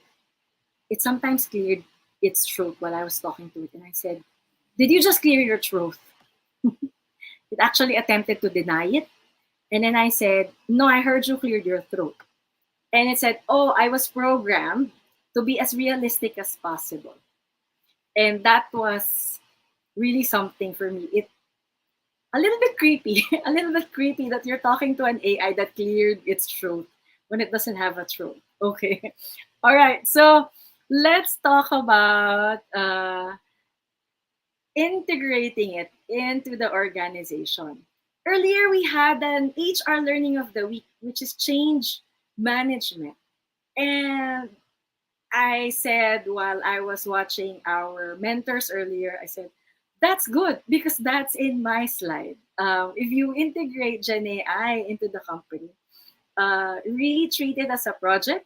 And yes, it is a change management because a lot of people still believe that using Gen AI is cheating. And so how do you do that? How do you make everyone, be okay using it, right?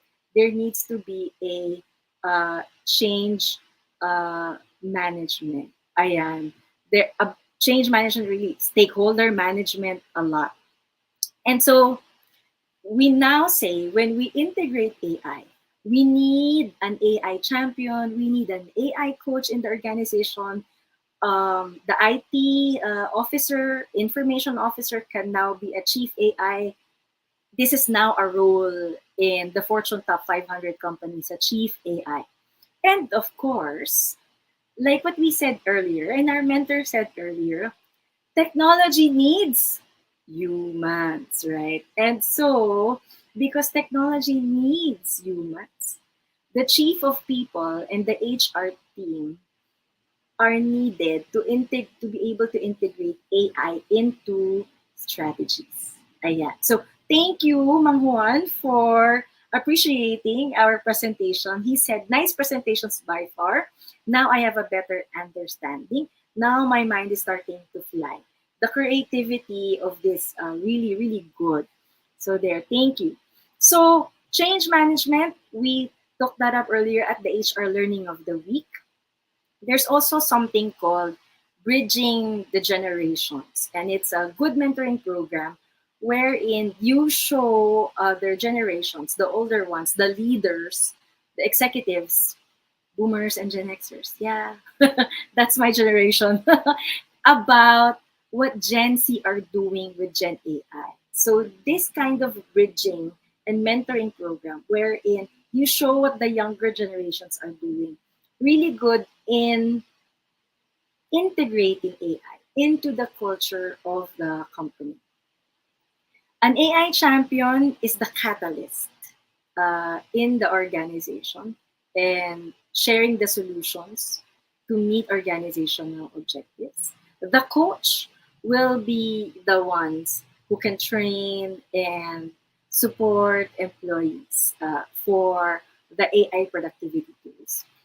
Of course, we cannot leave out our chief of people. They are needed to address workforce preparation, uh, engagement, adaptation, any concerns, any resistance. That's why we have HR. Very important role. And in that, we say the AI, the chief AI, of course, they're the strategy. This is our strategy team. All right. So this is how you integrate it in a big organization, right? To shift the mindset, preparing them if you're going to create this uh, kind of a culture. All right. So when we say we want to integrate them, by the way, I have done 100 executives and leaders have already attended our generative AI course. And so when we say that that's an AI strategy, integrating it, I found that executives and leaders attending our generative AI course, their insights are quick after that, and they have immediate actionable strategies, takeaways. And for me, that's the best efficient strategy because they don't need to be convinced anymore. Because when they attended that, now they know. And the strategy or the plan will come from them. The buy-in is coming from them. So who are using AI? Actually, everyone. Every big company is using AI nowadays. They just don't call it cheating ChatGPT. They just don't call it, oh, plagiarism. No, they don't call it that. Let's see. So Amazon in the US now has 750,000 robots deployed in their warehouses. 750,000. That's almost 1 million robots. And these robots are the one carrying the packages for the consumers. Our social media algorithm, it is AI. It knows our preferences. It's creepy because it knows us so much. And that's why it's our echo chamber. You know, the my reel is full of makeup. My video reel in Facebook is full of makeup videos. And my Twitter feed is full of AI updates.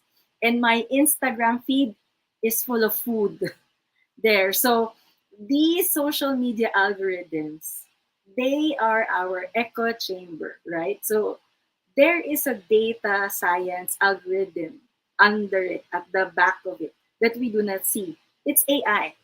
And Grab, where we use Grab a lot, Grab's booking is AI powered, and a lot of the automation in the app is AI powered. Shopify and Lazada's product suggestion, if you buy a makeup and then it will suggest more makeup, it's AI powered as well. So we have really been using AI for a long time now. It's just that the explosion of Gen AI, the user experience, the new technology of ChatGPT was suddenly unveiled for everyone to use, and it equalized the playing field. Before, you need a lot of resources for data science, and only the big companies can analyze data. When Gen AI was born, now we have the capacity to learn anything, upskill ourselves. Although we also had that before, much slower. This one really fast. So we had to Google search before, we had to YouTube before, we had those educational videos, right? Now you can do all of that and then chat with someone. And that's Gen AI when you're learning something. Okay, so those are successful case studies. And how do we use it? We say it's never a blank slate anymore. Nobody starts blank. Uh, it's just there. You need a draft, you can have a draft. Technical writing is now easier than ever, especially engineers. There are a lot of technical jargons that is needed in a lot of technical manual. Now you can ask what those are, and it can be explained to you. Oh, that's number 3. Technical jargons can be easily explained. And number 4, it can co-pilot you in everything you do. Number five, we always need to fact check. And at the same time, when you need to make a decision, you can now analyze long-term consequences. You can make it, you can ask it what are the risks, low risk, high risk of making such a decision. It can make you less wrong. uh, and it's a very good co-pilot, because if you need to make a decision at all times, there is a decision fatigue. You can only make 2 hours of decision in a day. After that, decision fatigue already. So making and having a co-pilot that can show you what are the consequences, high risk, low risk, etc., can make you less wrong. And of course, because you have to read a lot. With Gen AI, even though it types fast, you do need to read it. And so it enhances your critical thinking skills. A lot of times I catch when I say something, but that's not what I want. And so it really enhances your critical thinking. This doesn't belong here. You will know this doesn't belong here. This is not what I asked for. And so you need to say it again. It's private and confidential for the companies. The companies need to use the team and the teams and enterprise suite. They need to pay so that their data are safe, because free chat GPT safe because we are just talking to it, but I know they're training on that data, similar to social media. um, Social media owns our data. Social group and team dynamics, do you know? In office politics, you can even ask it, hey, I have this situation right now, and can you tell me the social group and the team dynamics? It can actually objectively show to you what are the team dynamics. How do you navigate office politics? It can actually help. And the best part is you can share the chat links. Of course, not about the social group and team dynamics, but anything you need. If you need to collaborate with your teammates and your manager, you can just ask it and then you can share it to your manager. Of course, we need a manager that is open, and accepting for its use. And that's why we're here. That's why we're talking about it, to open up the minds of our executives and leaders. These are only a handful. If we're going to look to list down its use, it's going to be endless, and that's why we are at a very crucial time in our history, because it has endless, endless potential to be used on so many things, on so many fields, on so many roles. That's why prompt engineering is now a legitimate AI created job. So, ethical use, and this is what everyone has been talking about. How are we going to, so people are just going to cheat now? And really, it's really about transparency. Tina said this earlier, that it's what you input, it's just going to output. But if you didn't read what the output is and then you use it, then I believe that's what she said is cheating. And I agree. And it's not just cheating, it's not using critical and analytical thinking skills, which is what we are espousing. That's the core competency of Gen AI, critical and analytical thinking skills. Because in HR, we are trained to read the documents, right? 3 times. So if you don't understand it, don't use it. And that's where critical thinking and analytical thinking is needed. Prompt it better, ask it more questions, make it explain it further, make it tell you a story for you to understand it. Always fact check. Bard, I still catch Bard hallucinating. So, and when I catch Bard hallucinating is the term when it's just with jurgitating, when it's just giving you information that is not really out there, that is not real. It's just making up information. And if you use that and you do not fact check that, that is on you, not the AI. It's on the human. right? It's on the human. So always fact check. And if your organization already accepts being able to use generative AI, a good credibility and a good transparency and accountability is saying at the end of the email signature that says, we are assisted by AI in writing our emails, is a really good way to be ethical in this use. Again, if you sent an email and you don't understand it, it's not on the Gen AI, it's on you. So read 3 times. When you when you submit something and you did not fact check it, Bard still sometimes hallucinate. I have not catched GPT for hallucinate lately. It's really good, really really good. But Bard still does, and so you still need to fact check. There. And finally, we are actually ahead of time. I thought I have so much slides because there are 30 slides. And finally, we are all called to lead like a scientist in this generative AI economy and era that we are in.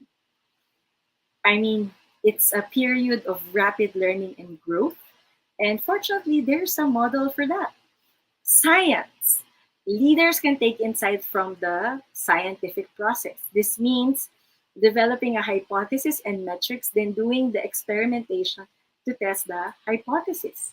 It also means learning from existing knowledge. Gen AI, LLMs, large language models, they appear very new, as demonstrated in Microsoft's new Future of Work report. There is a great deal that is already known about them. There are so many research papers that came out, hundreds already, about large language model and generative AI. And we must build on this emerging technology, this state of the art technology, to keep pushing forward, to accelerate, and sharing what we learn, just like what we are doing today, gives others something to build on, and it creates opportunity to validate results, opening our minds to the potential of it, the long-term view of what this can do for us as a human race, actually a human race, not just in our work, and help us consider externalities that we create as we develop new norms, embed new tools, because new tools are really coming up so fast, and ultimately change the way we work. Lead like a scientist. As a recap, we talked about why AI integration is crucial and the continuous learning and adaptation that we need. In the past 10 years, everybody talked about being agile.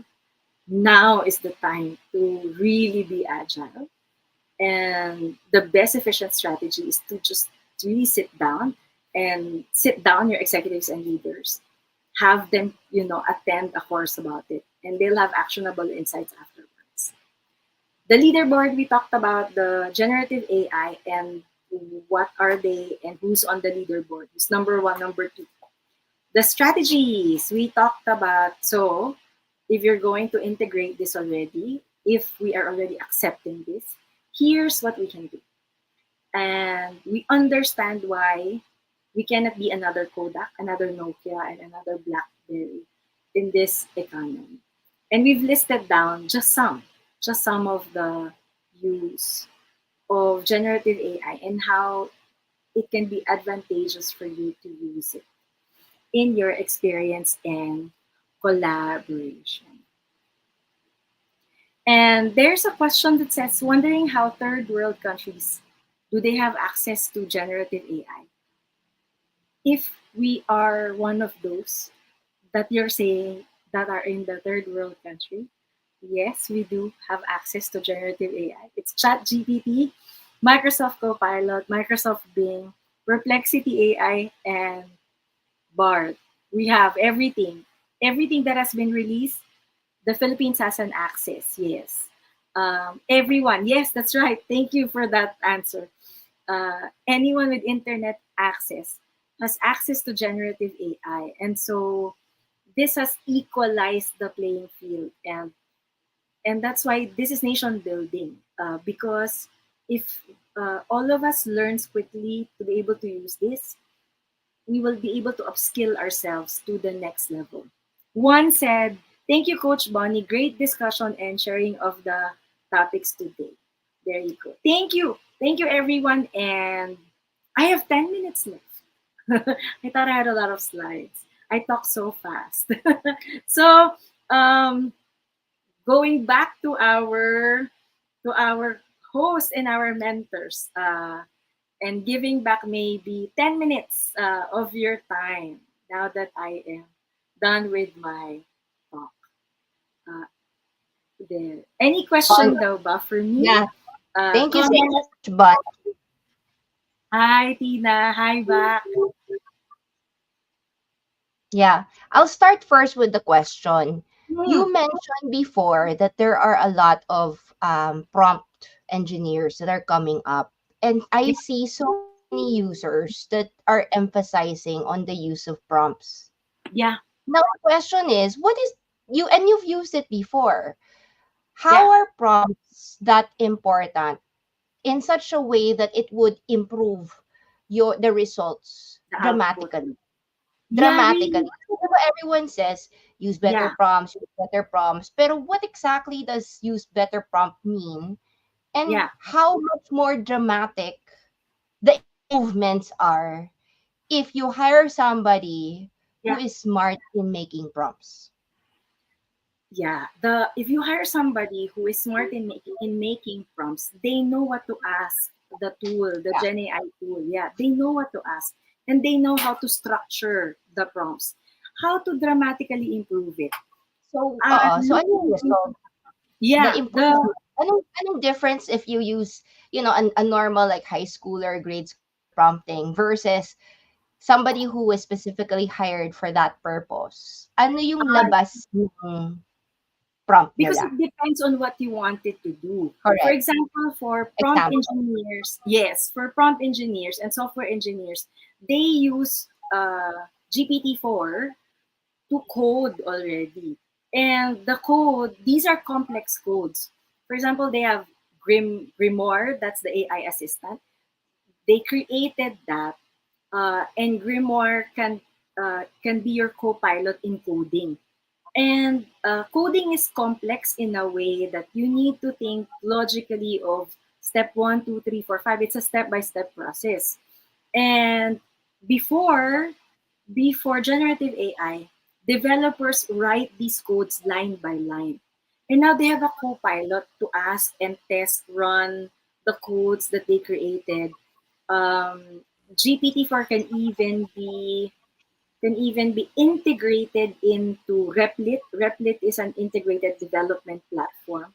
And so to create you anything that you want, mobile apps, whatever, that's a huge difference. If I am in marketing, let's say, and I want just to copyright an advertisement, I type that. Uh, but the domain knowledge of a marketer is so much different from the domain knowledge of a software Hmm. developer.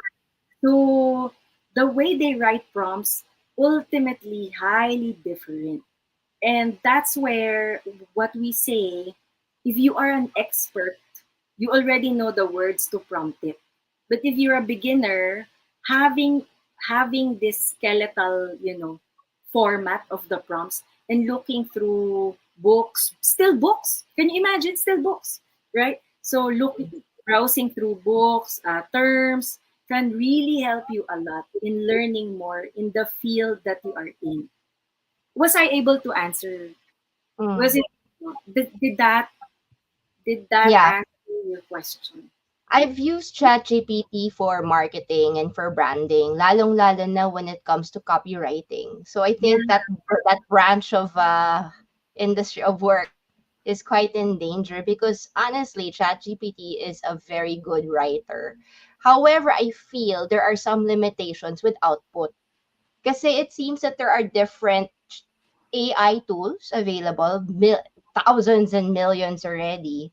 Yeah. but it is Yeah. still difficult to consolidate it in a way that businesses can use it immediately. For example, while Mhm. you can use an AI to make a website, it is very difficult to just put in a few prompts and then Yeah. automatically your entire website's done with the copywriting, the pictures, and the Yes. contact details and the addresses all in the same page. Like that, Yeah. hindi pa yata umaabot up to that point. Like for HR, for example, you can't prompt an AI and say, make an HRIS for me, or here are the DTRs, please compute for Yes. the Yes. the Yes. payroll per person, and these are Mm. the rules, and then these make a payslip for us. Yes. We still need So that would be humans. useful. you you upload all the DTR scanned copy, and all of a sudden, like an AI machine would just give you the payslip and compute Yes. all of the holiday. Wala pa yatang ganun, right? Yes. Yes. We still need humans. Um, Maybe in the development stage, they can. It's called what you want is a they're calling this AGI or artificial general intelligence, and they said Mm. that if this is developed, you have someone, it's like a human already, and you tell it, okay, I need this, do it all, and that Mm. that software is going to do it all. We're still not at that stage yet. That's what they're developing next level. Let's Mm. see if they can do that within the next 2 years. That's something that we can look forward to. How else can this be accelerated is something that you know, we're looking in the big tech. They're spending Mm. billions of dollars of compute for this because they are the foundational model needs GPUs, NVIDIA GPUs. Ayan. Now we know what to invest in stock market. I've heard Yes, Meta has zoomed NVIDIA, Meta, yes. 20 Uh, plus percent lately yeah, because of true, true. many things. A follow-up question to that is, Hmm. with regards to, diba, with all the AIs that are coming, uh, and diba, I've seen Sir Alan's post before about Yeah, reading comprehension and math. yeah. How do you feel recent graduates need to challenge themselves, especially when something as disruptive as AI arrived? Kasi ang daming marketing graduates, ang daming HR graduates, ang daming psychology graduates, and you Mhm. have this technology that's coming in. Yeah. How can Filipino students in their 20s adapt? Mhm. Because it's really a game changer. It's a game changer. The Gen Zs, I'm not worried about them. They can adapt well. They're already using it. I have interns who, we told them when they were coming in as interns in our company, and we say, use this. This is what you need to prompt for this. This is what I need. Prompt it this, and then you follow the step by step it says, and then give me the result of the work. Wow, that's so easy. Being a Mm, leader is easy now when you say it that way. So the Gen Zs, I'm mm, not worried about them. I'm more worried about the boomers and the Gen Xers because it's a changing time, and they are the executives and the leaders. So the Gen Zs, I'm not worried. I think they can adapt well, really well. mm, Boomers and Gen Xers are these are, for me, we need to upskill them in such a way that all of their hard work in the corporate world is not lost because of these changing times. Sir Alan is, nodding. Sir Alan, our generation, we worked hard in our 20s and 30s, and now Gen AI is here. And for me, we need to take care as well of our executives and leaders because the upskilling that needs to happen, Gen Zs, I'm not worried about them again because I feel they can immediately adapt. They're already using this 2 hours per day. The late millennials, they can just adapt and upskill. Maybe the millennials, I think they're okay. But the Gen Xers and the boomers, really a good priority. How do we take care of them? Because mm. especially the boomers, they are retiring age. So right? So in an uncertain, they're retiring in an uncertain world, and they work so hard.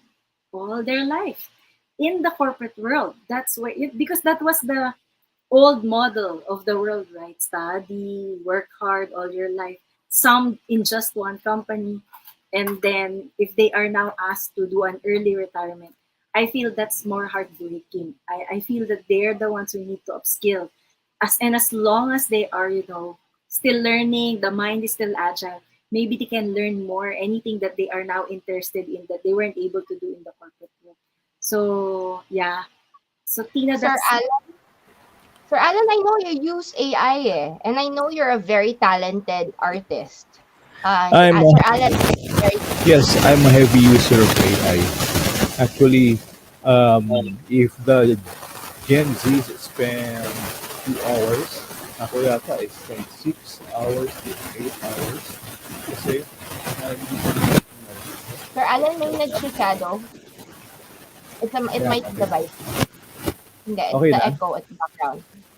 Background siguro. Connection. Let me check. Ayan, okay na? There's a little bit of static, pero go. Let Yan.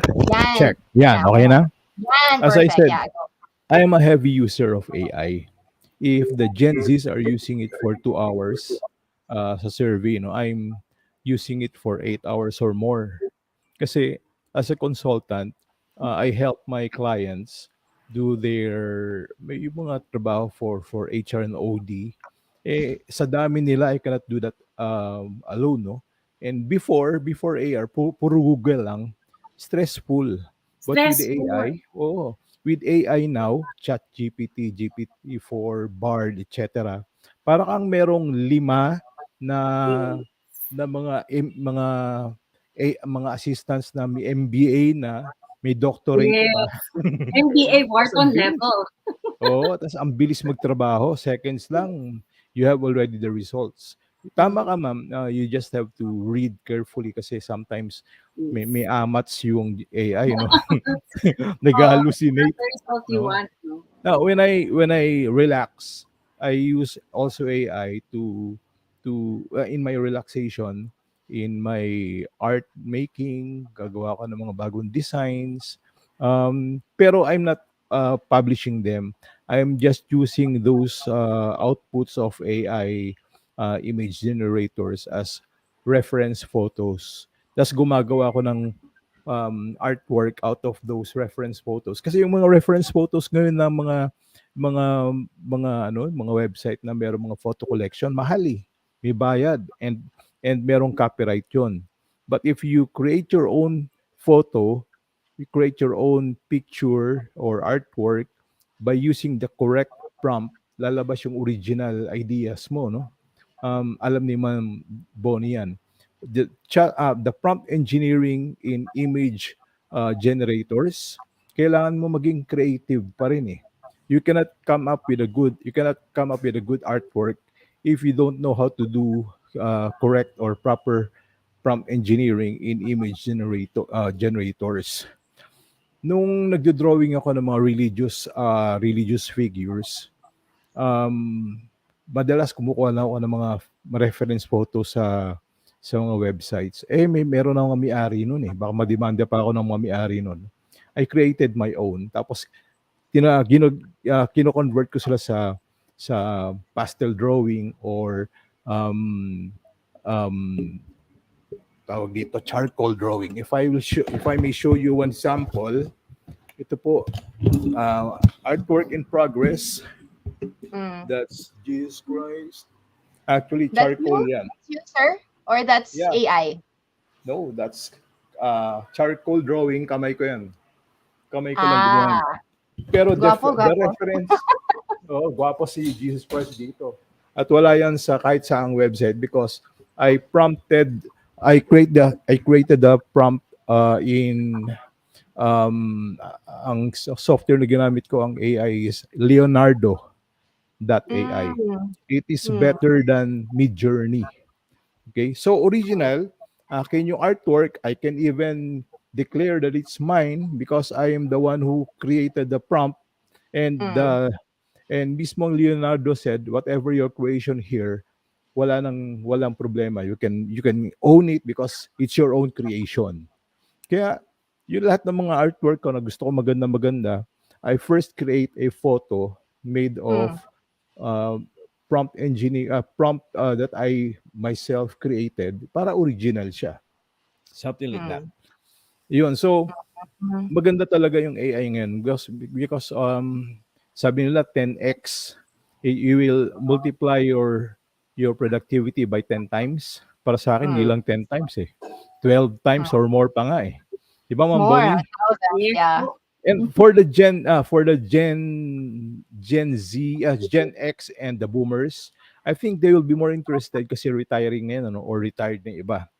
They'll be more interested if they will learn how to use AI to multiply their money now kasi ng mga retirement money nila ngayon by investing in whatever correct investment like crypto or trading. Pinasok na rin ng AI yung dalawang yan. So that's my question actually.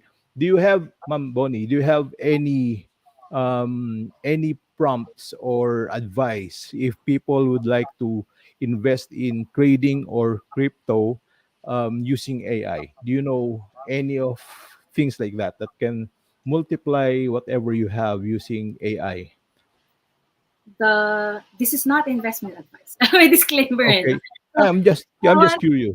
yeah, Para sa mga retired people. yeah. The ones that I have, I only invest in those that I understand with. So stock market, I've been investing in the stock market since 2012, earlier Mhm. 2011. So I invest in the stock market. I've learned about eToro because eToro.com, you can create your own account. Before it's called financial, so now it's eToro.com. And in eToro, you just buy stocks from there. So I Mm. also buy cryptocurrency from there. I only have two. I've sold the others. So the ones that I bought in cryptocurrency, again, not an investment. Mm. It's my risk. I bought Ethereum, and then Bitcoin. So those are the remaining two cryptocurrency that I have that I am betting on. The long term, just the two long term ones. I don't have any other crypto other than those two. Pero are they assisted by AIs also with their algorithm? I don't know if eToro is assisted in AI by algorithms. Maybe if you game the stock market, like if you're watching the stock market on a daily basis, which I don't do.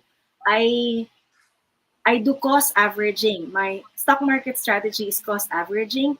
I invest in the companies that I want to invest in, usually tech, beauty brands. I also have beauty brands there because I love makeup. So I buy stock markets of Sige. makeup Let's brands. talk offline about that.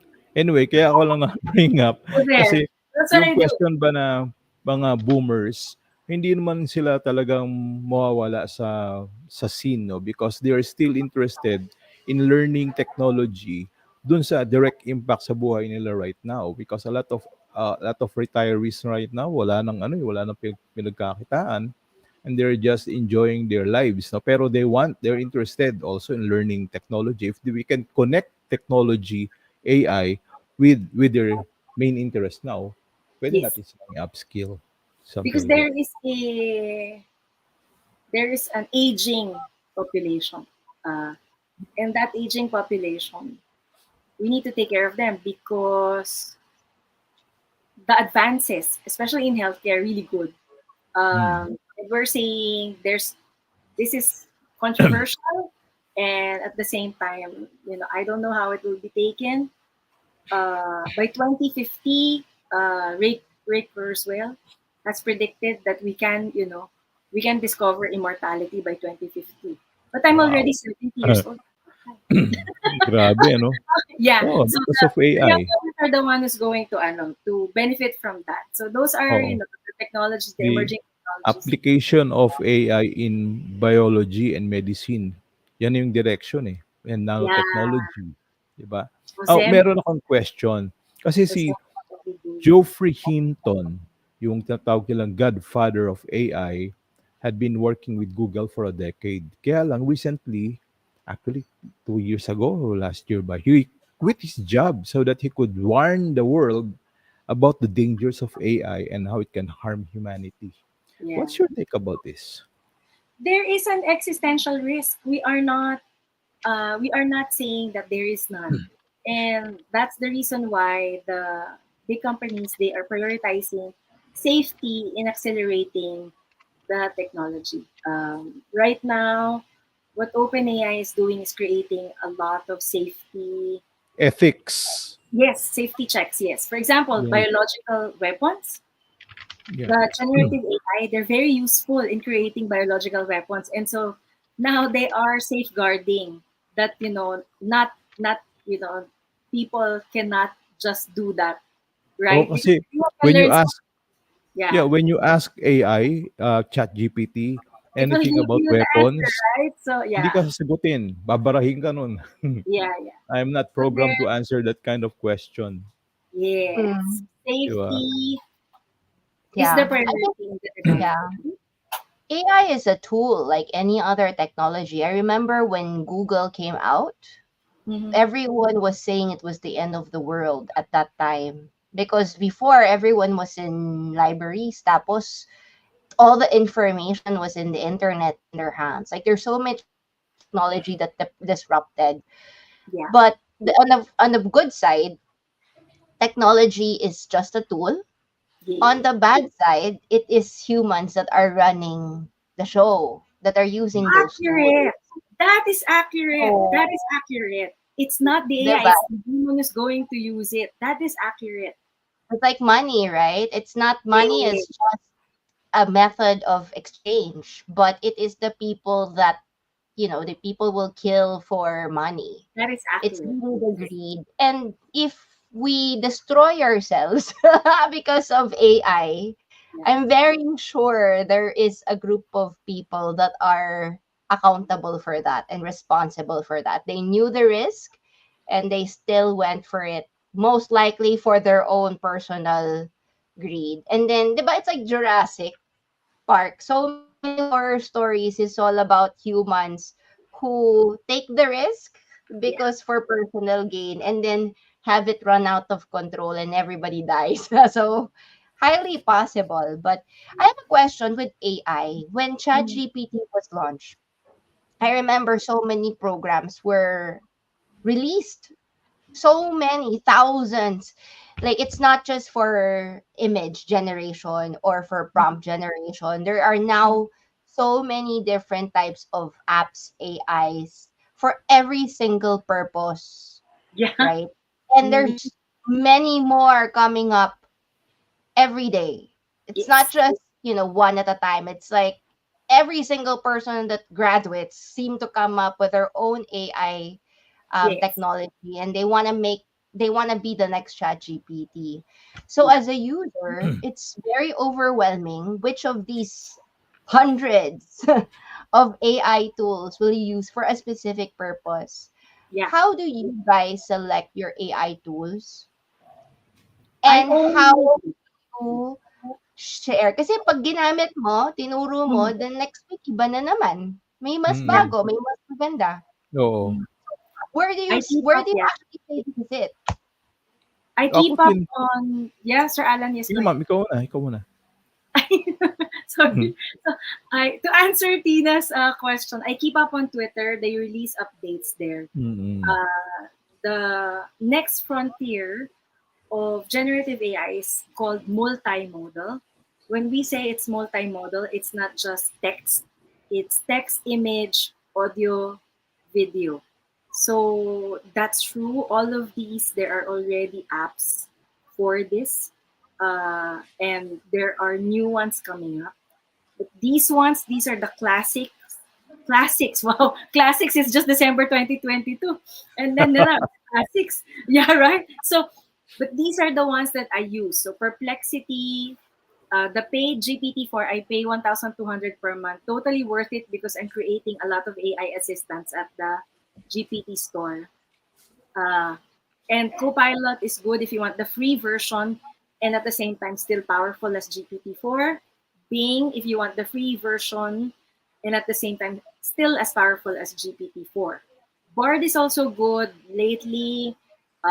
really good. So these are the one, two, three ones that I use regularly.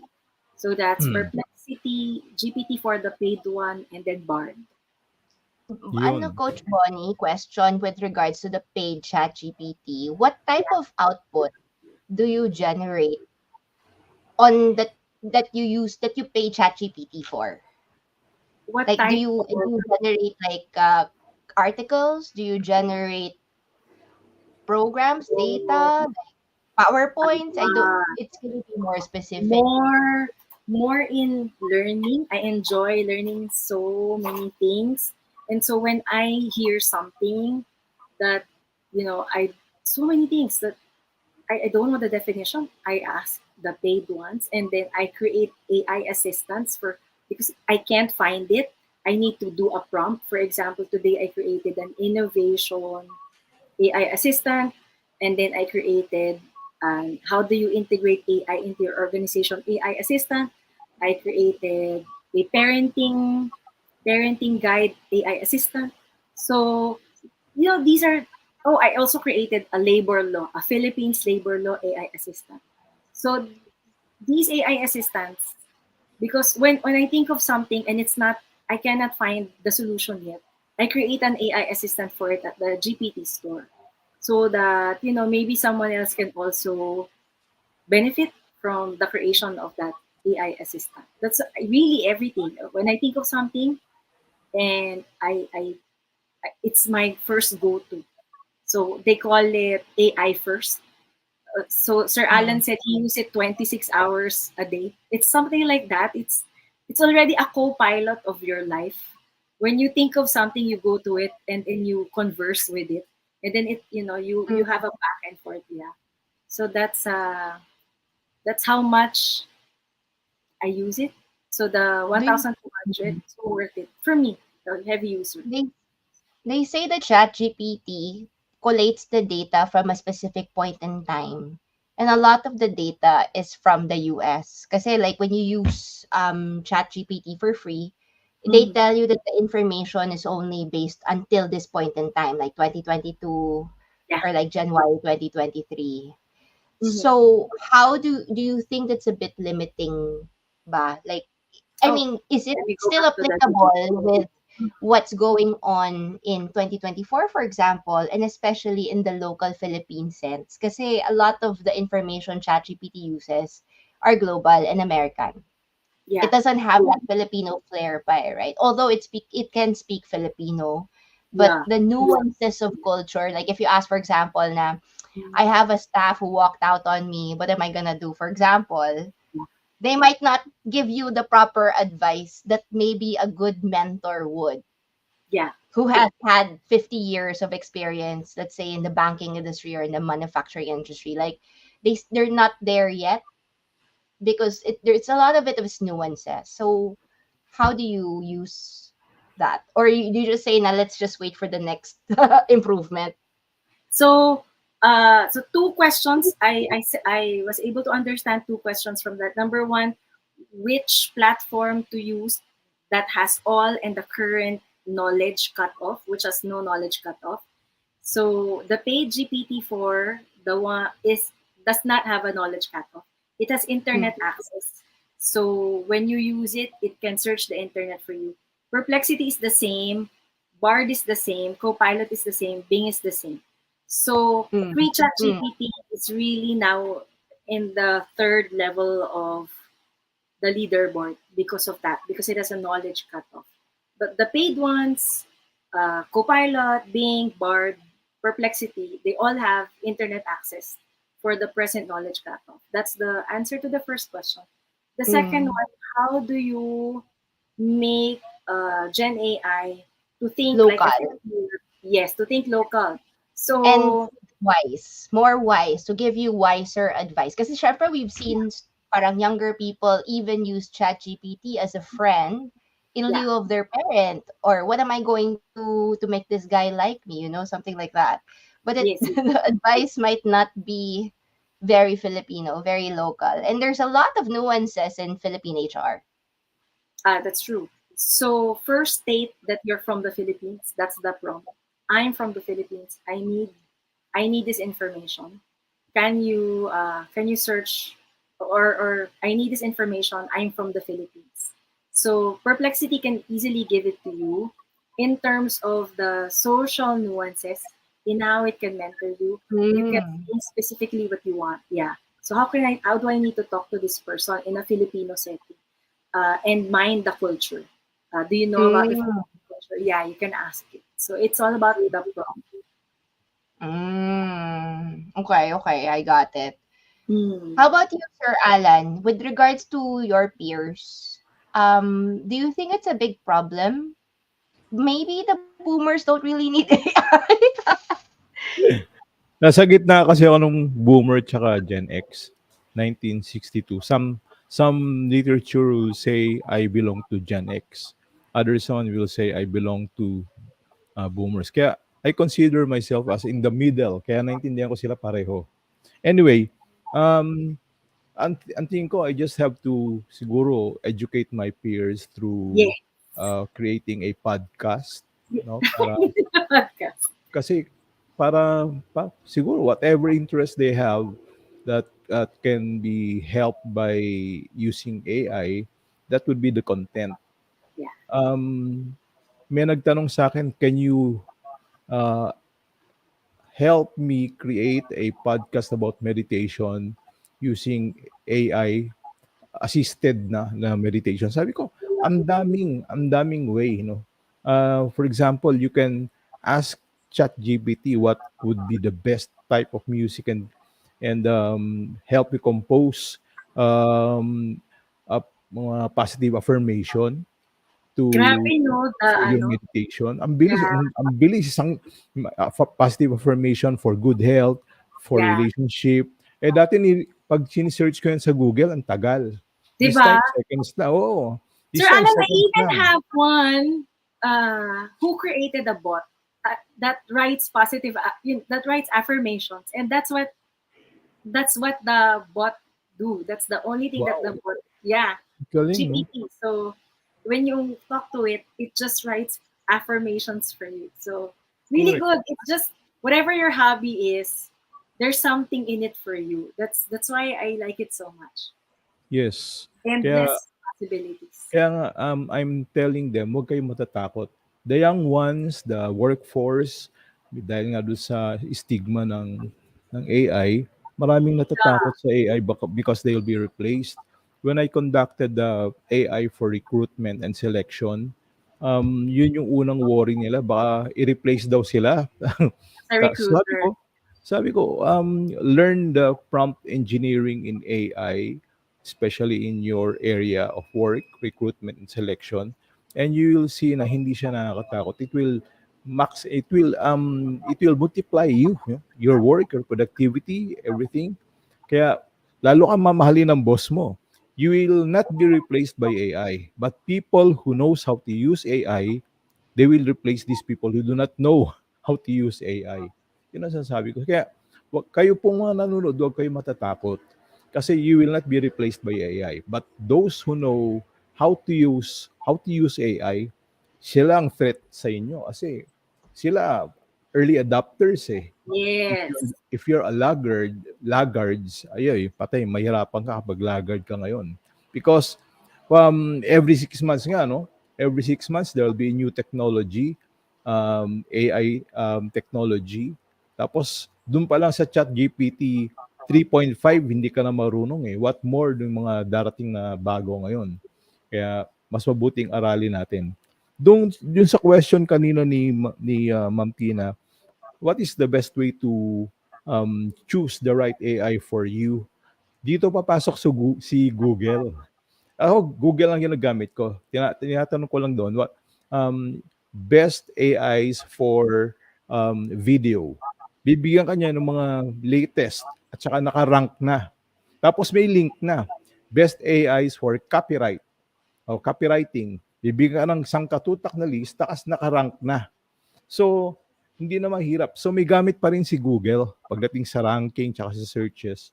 Pero if you want faster work, tama si Ma'am Bonnie, eh, in-spoon feed na sa'yo. All you have to do is to fact check, double check kung tama ba siya. And if you're not satisfied with the answer of your AI, then use other AI platforms. Fact And check mo siya.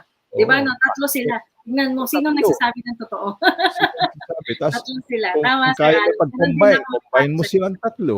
And Mm. then, kung meron kang audience na masyadong critical na sabihin, plagiarize yan kasi AI yan. Paano naging plagiarize yung AI? Samantalang galing din sa utak mo yun eh. Pina-organize mo lang sa kanya yung thought mo eh. Nilagay Yung mo lahat, prompt, I want you to do this, do this, do this, do this, organize this for me. Prak, bibigay tama. sa'yo. So there's no plagiarism there. Pinabilis mo lang yung trabaho kasi 100 yung nakahilerang trabaho mo. Gagawin ba lahat yun? Mm. You'd rather automate. Yun ang sinasabi ko nga sa mga kaibigan ko tsaka sa mga clients ko. Learn to automate kasi malaking stress ang matatanggal sa likod mo.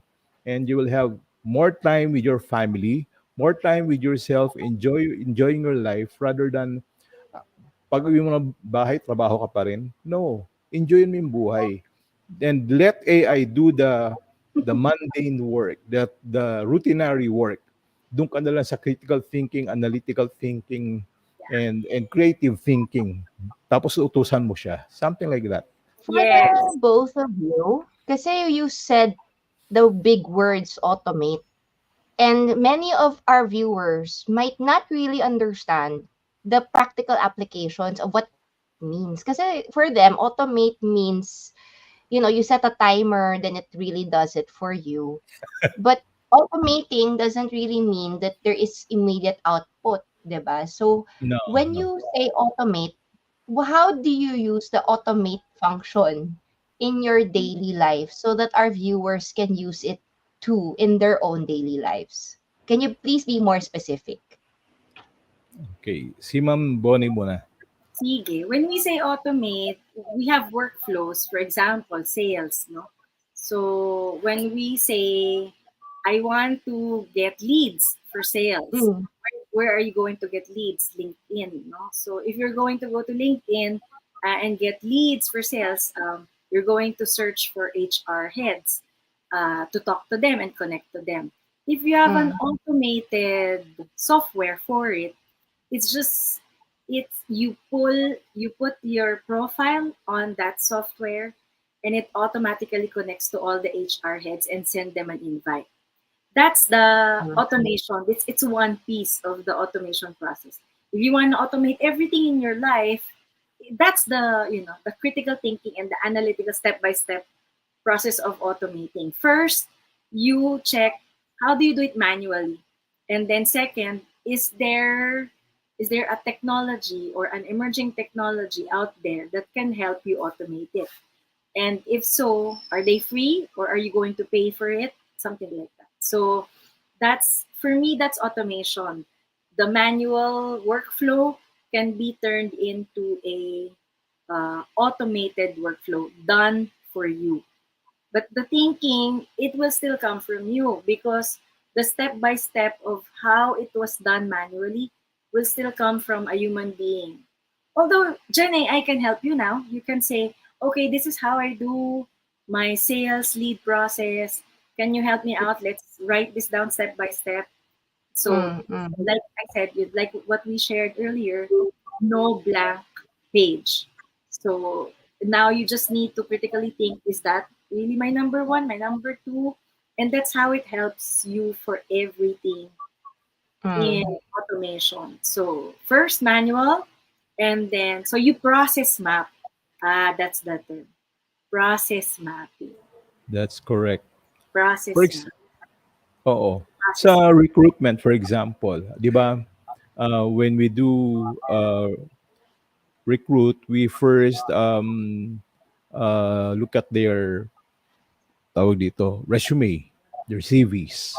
And if we have 25 to 50 CVs na dumating sa email mo, you'll have to read them one by one. Di ba? Yes, correct. Napaka-tedious nun. Mm, Now, how do you use automation?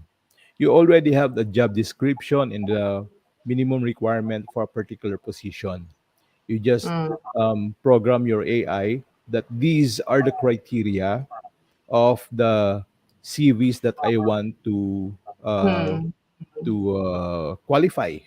Mm. Then, since all of these CVs submitted to you are in digital format, you just need someone to upload that to Chat GPT or whatever platform you're using, and then um, create a prompt that tells the AI to shortlist these uploaded CVs and only give me top 10 who will satisfy my criteria.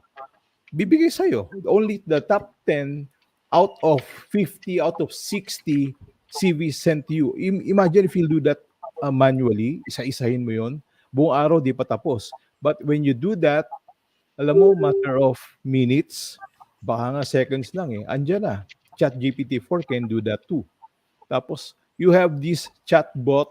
Alam niyo, we all have an experience in interacting with chatbots sa mga messenger, yung mga messenger ads. That can be done even in recruitment.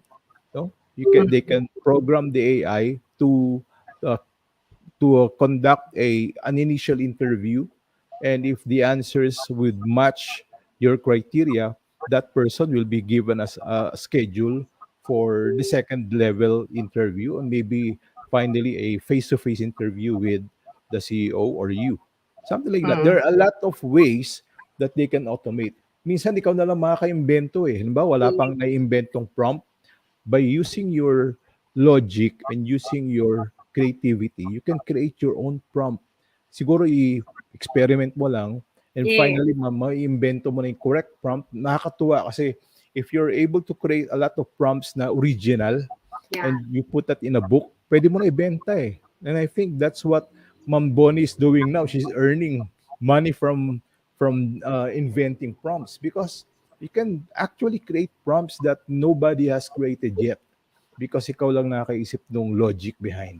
Something like that. Especially in organization development, ang daming trabaho sa OD na kailangan ng critical thinking, analytical thinking, and creativity.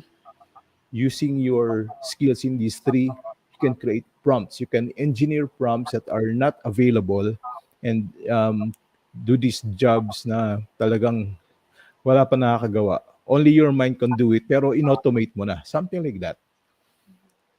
We're almost at the end of our show because it's already 5:30.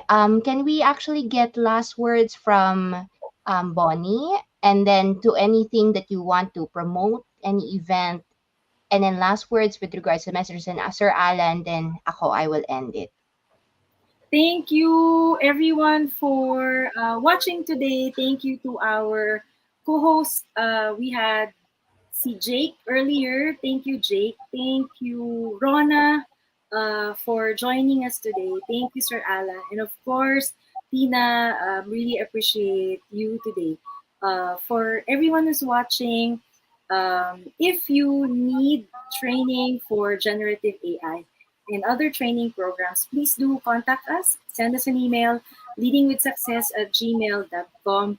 And I am happy to be here, grateful to be with Sir Alan, Tina, and everyone watching from the Philippines HR. Yeah.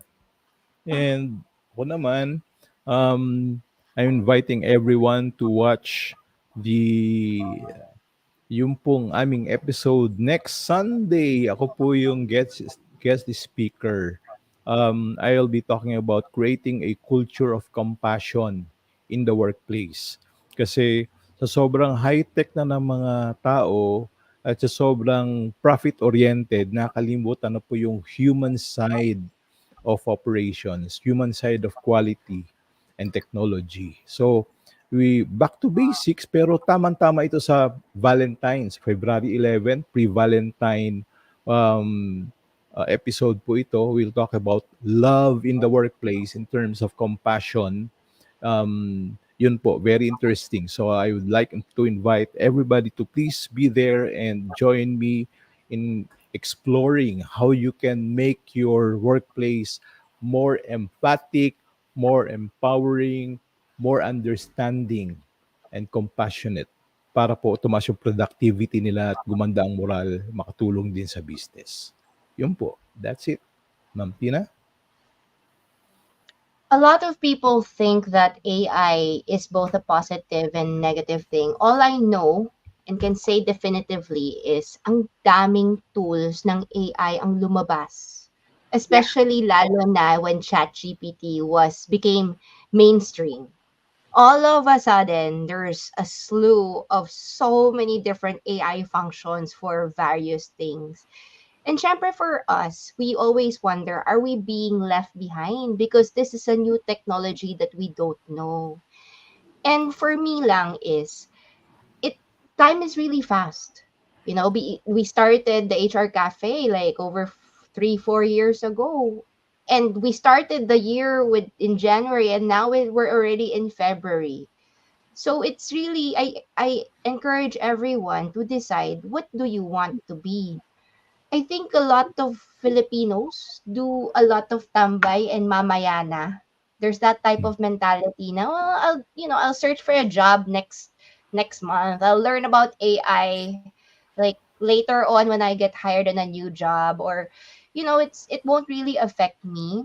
But if you have that passive mentality, I have a feeling that it's so easy for you to be left out na, especially when you are entering the job market, regardless of whichever function or job that you apply for. Gone are the days where it usually took employers months to hire a person. Now you hire a person in 2023, pagdating na 2024, yung mga apps na dapat gamitin, outdated na, replaced by very new apps. So I think it's either you join the train or you get out of the train. You can't be in the middle and say, mamaya na, I'll do that and procrastinate. It's either, do you want to be in the forefront or do you want to be left behind? And if you want to be in the forefront, be committed in learning more about the generative AI because it is here to stay. It's never going to go away. Like, people have been trying regulation wise to regulate it, and everyone admits they cannot regulate it anymore. They cannot make rules for it anymore because there will be another group of people who will not follow the rules. Right? So the only thing they can do is to try to control the effects. So it is here to stay.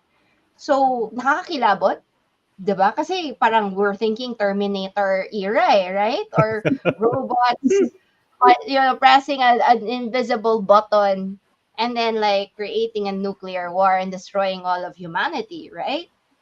So my challenge is, let's not worry too much about the negative aspects. Instead, we should challenge ourselves just to keep up and know the basics of AI and try to find a way for AI to help us with our work, our life, right? And to enhance our lifestyles. It is very interesting. All of a sudden, dati wala kang kausap, ngayon marami ka ng kausap. Kalaro pa. Diba? You can't talk to so and so. Wala akong kausap, hahanap ka sa internet, magsasend. Remember the times na magsasend ka ng random message to some random person kasi you're lonely? Now you have ChatGPT who is probably even better than that person and will never loan money from you. 'Di ba? Kasi usually yung mga ka-chat mo dati, later on uutangan ka tapos ayaw magbayad, napaka-stressful. Ngayon, you can complain about your life to your boss using ChatGPT for free, right? So there are many uses to that. And for me lang, don't just focus on the tools, focus on the outcome.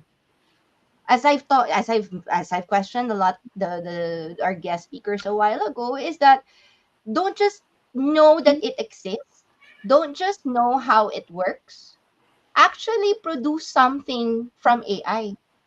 Because without that production, it's useless. So magaling ka magawa ng prompts, magaling ka gumawa ng photos or videos, but if you don't have any practical application, you might just be wasting your time. I challenge everyone to focus on the practical application. Where do you want to bring this? And how do you use the AI as a tool to reach that goal? If you want to write a book about HR, you can use AI to do that, but publish that book, right? If you want to do programs, you can use AI to help you make programs, but actually do the programs in front of actual real people and hopefully be paid for it, right? Kasi if you're just doing it halfway, you know how to do it lang, pero walang continuity, walang commitment, you will be left behind. Sayang din, right?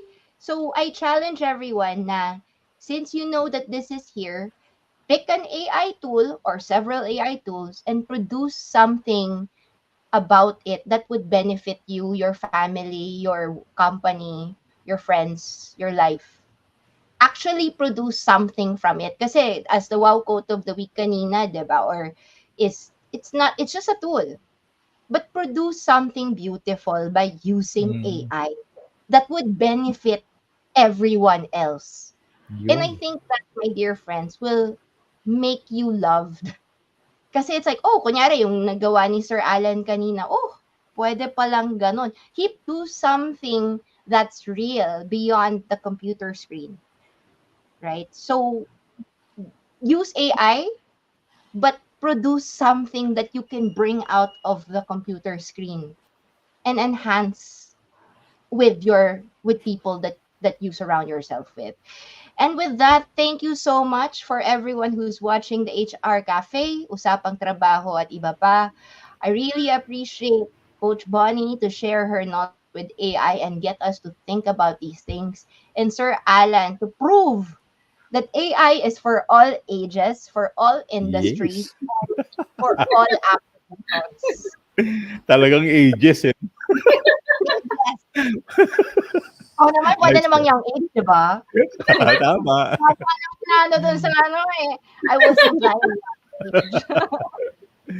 All right. And with that, happy weekend, everyone, and Happy thank you. Yes. weekend. Thank you. Thank you. Bye, Bonnie. Bye, Bye, Tina. Sharon. Bye, Tina. Thank you. Bye. Bye. Bye, everybody.